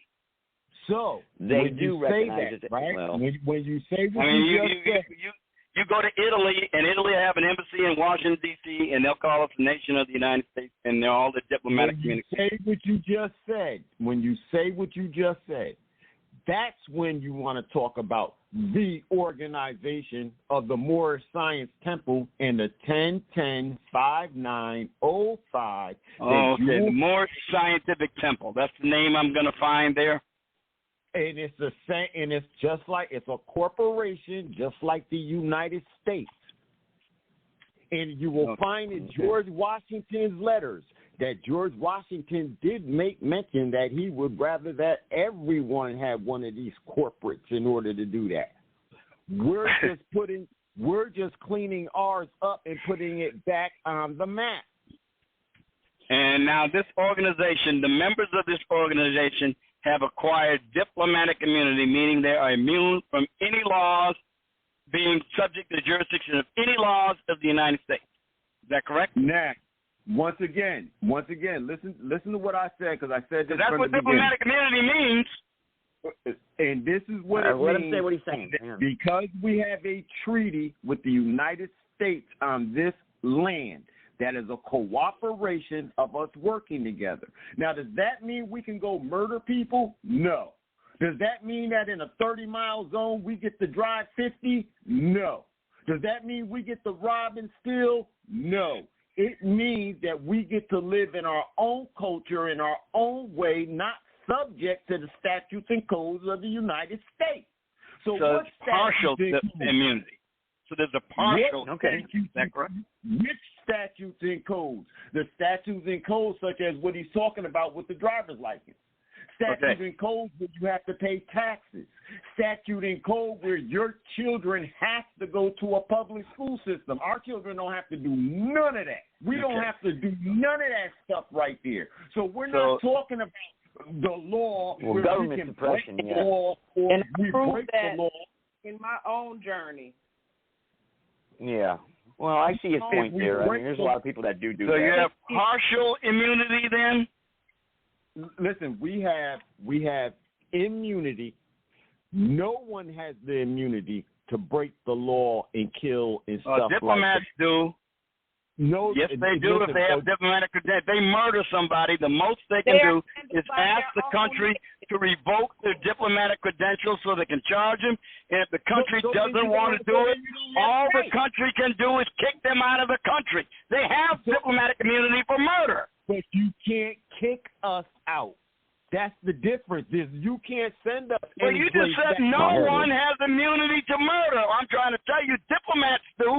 If the country won't revoke their diplomatic credentials. No, if they kick them out, you don't have the right to murder. Well, no. You don't get charged with the crime. You are deported from the country, but you don't get charged with the crime, and you don't get prosecuted. Why did they kick them out? Because their credentials are revoked. The United States will revoke their credentials if the country doesn't. So stop. But they can't prosecute them. They can only kick them out of the country. That's good enough. We don't have to deal with them. As long as you can remove them from the country, from the land, because they're not from here. Did you not hear what I said? They are immune from prosecution, not removal. In order to get kicked out, you got to prosecute. I said prosecution. You've been prosecuted. Being deported is not being prosecuted. It is. Okay. Oh, for God's sake, will you please read a law book? All right. It doesn't matter. All right. It's a civil thing to get deported. It's not criminal. All right. The law of the land. Okay, here. I'm trying to get to these codes and statutes thing or whatever. The general misconception is that any statute passed by legislators bearing the appearance of law constitutes the law of the land. The U.S. Constitution is the supreme law of the land, and any statute to be valid must be in agreement. It is impossible for a law which violates the Constitution to be valid. This is oh man, there goes my light, man. Hang on. This is what we were arguing about, Sarge, actually, and this is where I prove my point that you're wrong about codes and statutes. Hang on. My damn flag. I got a magnifying glass. Because it's such a fine print, I got to read it through a magnifying glass. I got a light on it, and it just went out the battery. Hang on, here's another one. Oh, God. This proves my point, Sarge. Okay. All laws which are repugnant to the Constitution are null and void. Marbury v. Madison. Where rights secured by the Constitution are involved, there can be no rule making or legislation which would abrogate them. Miranda v. Arizona. An unconstitutional act is not law. It confers no rights, it imposes no duties, it affords no protection, it creates no office. It is in legal contemplation as incooperative as though it had never been passed. Norton v. Shelby. The general rule is that in an unconstitutional statute, though having the form and name of law, is in reality no law, but is wholly void and ineffective for any purpose, since unconstitutionality dates from the time of its enactment, and not merely from the date of the decision, so branding it. No one is bound to obey an unconstitutional law, and no courts are bound to enforce it. All right, hang on. Let's see here. Okay, all right, so a statute, Sarge, a statute is not a law. Okay, I want you to name one time in the history of the United States, just one, where anybody who was brought before a grand jury, as it says in the Fifth Amendment, was indicted under a grand jury presentment or a grand jury indictment, who was charged with anything but a statute law, because no one ever gets charged criminally with violations of common law, ever. Well, let's talk about juries, Sarge. Let's talk about juries, okay? No, we're talking about grand juries now. Grand juries mentioned in the Constitution. That's the only jury we're talking about. And what's the Fifth Amendment say about grand juries? All right, for a period of time, depending upon how often they're not aware that that they delude themselves, they think blah, blah, blah, blah, blah. Hang on. All right, there are few ways out of blah, blah, blah, blah. Hang on, I'm going to get to the grand jury here. All right. The base of power was to rename and we the people, but unfortunately it was lost to those leaders acting in the name of government, such as politicians, bureaucrats, judges, lawyers. As a result, America began to function like a democracy instead of a republic. A democracy is dangerous because it is one-vote system as opposed to a republic, which has a three-vote system, okay? The three votes to check tyranny. Not only American citizens have not been informed of their other two votes. Our first vote is at the polls on Election Day when we pick those who are to represent us in the seats of government. But what can be done if those elected officials just don't perform as promised, as expected? Well, the second two votes are the most effective means by which the common people of any nation, have ever had in controlling those appointed to serve them in government. The second vote comes when you serve on a grand jury. Before anyone can be brought to trial or for a capital or infamous crime by those acting in the same name of government, permission must be obtained from people serving on the grand jury. The Minneapolis Star and Tribune in March 27, 1987 edition noted a purpose of the grand jury this way. A grand jury's purpose is to protect the public from an overzealous prosecutor. The third is the most powerful vote. This is when you are acting as a jury member during a courtroom trial. At this point, the buck stops with you. It is in this setting that each juror has more power than the president, all of Congress, and all of judges combined. Congress can legislate, make law. The president or some other bureaucrat can make an order or issue regulations, and judges may instruct or make a decision. But no juror can ever be punished for voting not guilty. Any juror can, with impunity, choose to disregard the instructions of any judge or attorney in rendering his vote. If only one juror should vote not guilty for any reason, there is no conviction and no punishment at the end of the trial. Thus, those acting in the name of government must come before the common man to get permission to enforce a law. Right, Sarge? Right? That's I agree with every single word that you just said. Now, my question again, because there's nothing you just said that I disagree with. My question is, when in the history of the United States has anyone ever indicted by a grand jury or a grand jury presentment ever statute law because you can't indict anybody criminally for violating the common law. Well, what are you talking about? I don't understand what you mean by history. What do you mean? You just said statute laws are essentially invalid. And everybody that's indicted is indicted for a statute law. That's because we keep operating under a democracy and not the republic. We're supposed to be operating a republic, not a democracy.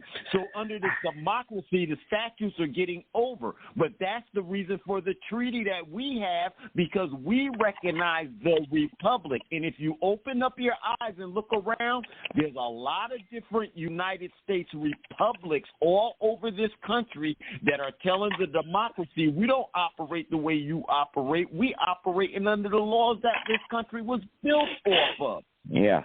Yep, okay. That's true. Again, that is true, all that is fine.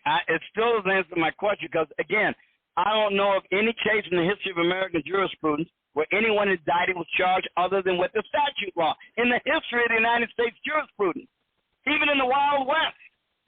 When the hanging judges would go on, when the hanging judges would do their things around the territories, the district judges, and come in and say, all right, let me give you an example. Okay, let me give you an example.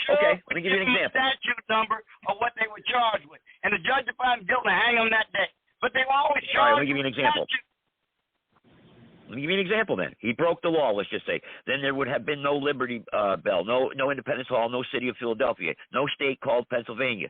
For young William Penn, founder of Pennsylvania, and leader of the Quakers, was on trial for his life. The alleged crime was preaching and teaching a different view of the Bible than that of Church of England. This appears innocent today, but then one could be executed for such actions. He believed in freedom of religion, freedom of speech, and the right to peaceful assembly. He had broken the government's law, but he had injured no one. Those 4 heroic jurors knew that only when actual injury to someone's person or property takes place is there a real crime. No law is broken when no injury can be shown. Thus, there can be no loss of termination of rights unless actual damage is proven. Many imposter laws were repealed, and as a result of this case. So that's an example of the statutes and codes. No injury, Sarge. If there's no injury, no law was broken. Okay, well, again, nothing you have just read I disagree with. I agree with every single word you just read. But nothing in what you just read invalidates the concept of statutory law, only unjust ones. That's all it did. Well, you didn't no, Sarge, there was nothing you read in there that says statutory laws are inherently de facto unconstitutional. Not a thing. Wait, by the way, what if that they conflict with the Constitution, with William Penn was before the Constitution was even adopted. The United States didn't exist when they were trying William Penn. Sarge, if they conflict with the Constitution, they're null and void. Yeah, period. But the There's no law. didn't exist when they were trying William Penn. It was under the colonial system. That was under the British system. It was under British law. So what? I'm using it as an example. So what? There's no law. I didn't disagree with anything you said. Everything you read was correct. And nothing you read invalidated the concept of statutory law. Only unjust statutory law. Sarge, if a statute conflicts with the Constitution, again, you're backing up what I just said. Okay, so having a driver's license, Sarge, me driving down the road, is not conflict. You're conflicting with my right to travel. I don't need a license to travel. That is your opinion. That is not the opinion of people who elected every single state legislature in the nation. I don't care if they elected every single person in this country. Oh, you disagree with it. You should appeal it to the courts. So Joe, on the basis that you think it's unconstitutional, you will have standing to challenge its constitutionality. What you can't do is ignore it until you get a ruling in your favor. Joe, yes, sir. Within the Constitution, they give you the right to bear arms, right? Yep. Okay. Now notice that particular term. Notice the particular term, bear arms. I can have an arm. I can be armed without going to get a license and stuff for my gun and stuff. Because once I say gun, Now I put it into their statutory codes. See, it's the words that you use. And no person shall drive any motor vehicle upon a highway unless the person has a current valid driver's license. Well, guess what? I'm not driving a motor vehicle. This is my conveyance. Because in the Black's law under so you motor got your own definition of what a motor vehicle is. Black's law under motor vehicle, it turns into business. It means you're doing business. So you become a one-man legislature and you redefine the vehicle. But wait a second. Well, what's the car then? What's the car? Sarge, What's the car? An automobile. It's not a motor vehicle. It's all right, an automobile. fine. There's many definitions for motor vehicle, but there's only one definition in the vehicular code. But it's a code that conflicts with my right to travel. And I understand that, but you guys are becoming one person or two person or 5-person legislatures. That's not the way it works. Wait a minute. If you get charged with a violation of not having a driver's license, now guess what you've got? You've got standing to challenge the constitutionality of the law. And you can appeal it to see if you can get the law changed to get it overturned. How can I do that in unconstitutional administrative court? I am not driving a car. I am not driving an automobile. I am in That is your opinion, sir. That's another issue you have to raise before the court. That's your opinion. Sarge, I don't know how you think somebody's opinion can all of a sudden become law. Listen. I don't have any reason to lie. I'm not going to make you a better man than me and lie to you. So every word coming out of my mouth is the God's honest truth. When I dealt with these police around here about being in my conveyance with my grandchildren, not as my passengers, I told them right then and there, as I said those things to them, that I am not doing business on the road.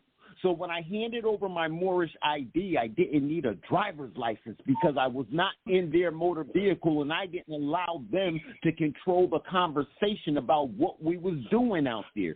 See how you're trying to control the conversation now? You keep throwing. No, I'm not. I'm responding to everything you say directly. You are, because you're doing that right there. I'm responding directly to every single thing you say. I'm not evading a thing you say. You don't have to evade to let us finish, because then why are you saying I'm doing something other than that? Now, I'd like to respond to what you just said. Because this is what the same thing, like right now you're telling us that we're being one man or one person type people to do with the law. No. Because your definitions do not appear in the motor vehicle code that I know of. That's why. No, they appear in the higher law. As far as where is that? What higher laws is in the state law regulating the motor vehicles on the road? What higher law is there? There's no federal law dealing with it. All you have to do is pull it up in a Black's dictionary. Black's dictionary is not a statute or part of the Constitution. But that's what they go by in law. Speaking. It is a reference for legal terms. It is not and they the use law. those legal terms in their courts, Sarge. They use and then they only become relevant when they are used to convey those meanings in a court of law. And then it's decided whether or not in the court of law whether or not those particular words taken from Black's dictionary have relevance to the case. Well, obviously they do, Sarge. You will never help a person to know the truth about how to deal with the justice system. Rather, you will put them in a situation or deal with those people who cannot handle themselves in the justice system. But it's ways around all this, what you're talking about. And Joe and Elia are making plenty good sense, and they see what they're saying when they're saying it, but for some reason you keep attacking yourself. Because I've spent 23 years in court watching how it works. That's why. 23 years. But that doesn't make it right, Sarge. Sitting around in courtrooms and being questioned on the witness stand by attorneys, defense attorneys, prosecutors, and listening to judges saying what it is. Then having to go to class every single year on